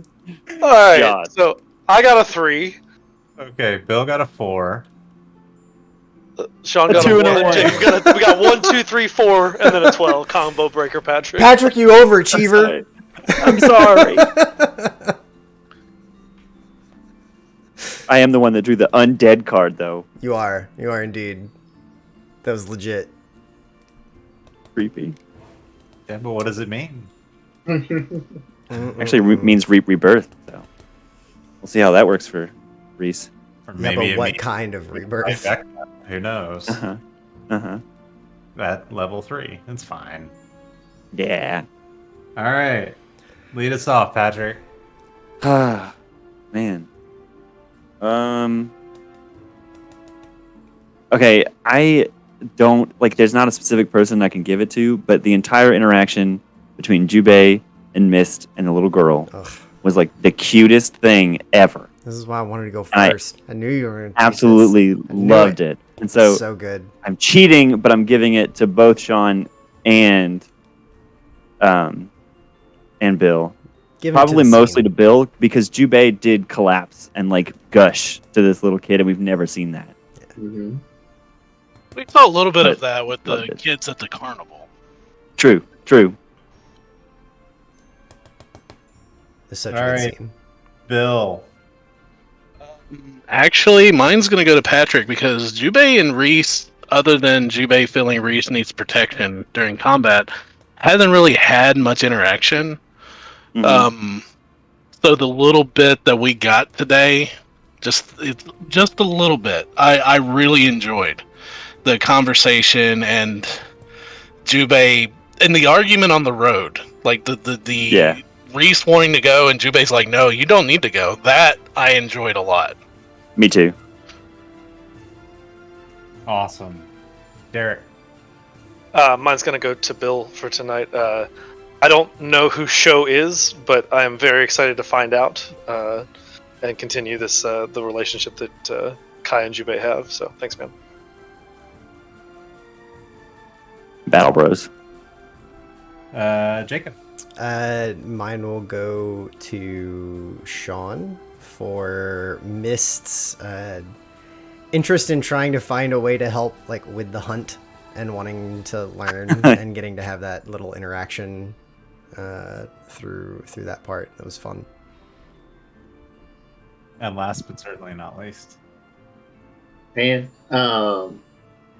yeah, I loved a lot of it tonight. The part that stuck out to me the most was from like the very beginning, and it was Reese saying, "I'm thinking of the giant's distraction from the real monster." and that stuck with me through this entire thing. As we are in this place and we're like, there's all these terrible things that we've heard, but the real monsters are still that we're most so. Just bad people. Yeah, some of Clearly. the people you talked about are definitely not nice. And that statement, I think, summed up a lot of this leg as a whole. Hell yeah. And Jesus, guys, even even those quiet moments were super impactful. So, Patrick, Reese turning a leaf with this one, and kind of finding that determination. Super cool to see how you're playing through that. And I'm actually going to touch on the moment with you and Bill as well. Same thing Bill said with that. You guys had a moment that was very, very powerful and very strong, even though it was kind of a quieter moment. Mm-hmm. And it was something that I haven't gotten a chance to see between the two characters, and I really enjoyed it. Bill, I feel like Jubei has come out of his shell a lot. Well, he came out of his shell a long time ago when he was He born. came out of his egg a while ago. His proverbial shell, not his literal shell. Um, I, he is showing so much more of his personality, and there is even a level of vulnerability that he's allowing with the party. And like, you know, those guards are a little lower, and things are being said that you wouldn't have ordinarily said. Like that comment in the end to Kai, you know, watch out show, and the moment with the little girl, and just seeing all of these moments behind the curtain of who Jubei is are super, super cool. Derek, Kai is such a quiet character, especially compared to like literally everyone else. Yeah. And other characters I've seen you play. But every time Kai opens his mouth, it is so powerful. Even those moments, like, I don't understand why, like, you know, those cultural difference moments that are just silly and throwaway one-liners, they're still super impactful. And it's always a pleasure to watch you lean into that. But tonight, they were particularly strong. Even the silly moments, like you fell off your horse, and like how you chose to handle that, were really fun. Jacob, Selu had a bit of a rough time tonight with roles, but they were still super important to the narrative. And I love that the teaching moment with the hunt was beautiful. But I also love how Selu is a nerd. And like, no, here's this moss. Let me tell you all about it for 45 minutes. Like, It's magic.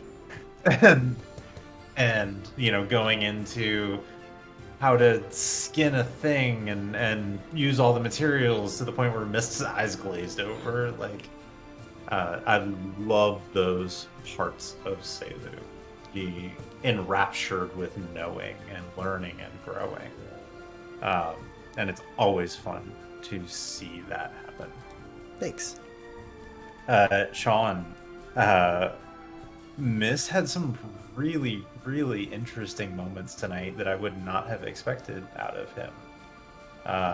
The hunt shocked me, to be honest. I did not expect you to participate in that. The moment with the little girl. I was halfway, especially, you know, given insert character information here, I was not expecting that reaction out of that, and I feel turned into a beautiful growing moment with you, with Mist and Jubei. And had you not taken that leap, that opportunity would not have been there at all. and then still at the end, cowering behind the wagon. Everybody, we have these like huge sweeping character growth moments, even if they're small and subtle, and then we immediately revert back to whatever trope we have chosen for them as the comfort zone where they're comfortable. There was so much good stuff tonight. However, I think tonight my GM inspiration is going to go to Jubei. The super powerful, letting the guard down around the parties, that comment about Cho, the interaction with the little girl, all those caring and nurturing and growing moments that you're trying to encourage in everybody else. Seeing this side of Jubei is absolutely wonderful. Well, thank you. Absolutely. Yeah, it's super cool. Welcome, y'all. Yeah. Been in Mostren for about a 10-day now, but you're getting there. You're up into it, and next session we will arrive at Hemlock. Well, we are clearly into it. Yeah. Look, I don't intentionally make depressing character backstories or traumatic ones, but man, Well, and something I think that's always important to remember is I actually did this a lot with the Doctor in our last game that we played is you give me a backstory, and that is your perspective and your point of view on the events Yes. contained within. So, who knows? I'm all for that. I love that you guys rolled the Manticore tonight. That was That's cool. fun. You're welcome for me rolling a 2 for like the 5th time tonight. So there you go. So I have a list of things, and I randomly assign them to numbers Yeah. each section. So Better than Ghost Kid in Murder Town. Yeah. True. Yeah. Wasn't quite that harsh. Yes. Well, I hope you guys enjoyed it. Oh, yeah. Absolutely. Yeah. Fun Always. session. Always. Excellent. I hope you enjoy the map, and Mm-hmm. if you would like the JPEG of it, I'm happy to send it to you. If you do post it anywhere, please make sure to tag the lovely artist in it. For sure. Thank you very much for watching our little game, and have a wonderful evening, everyone. And remember, being kind is always a free action. Night, everybody. Absolutely. Good night.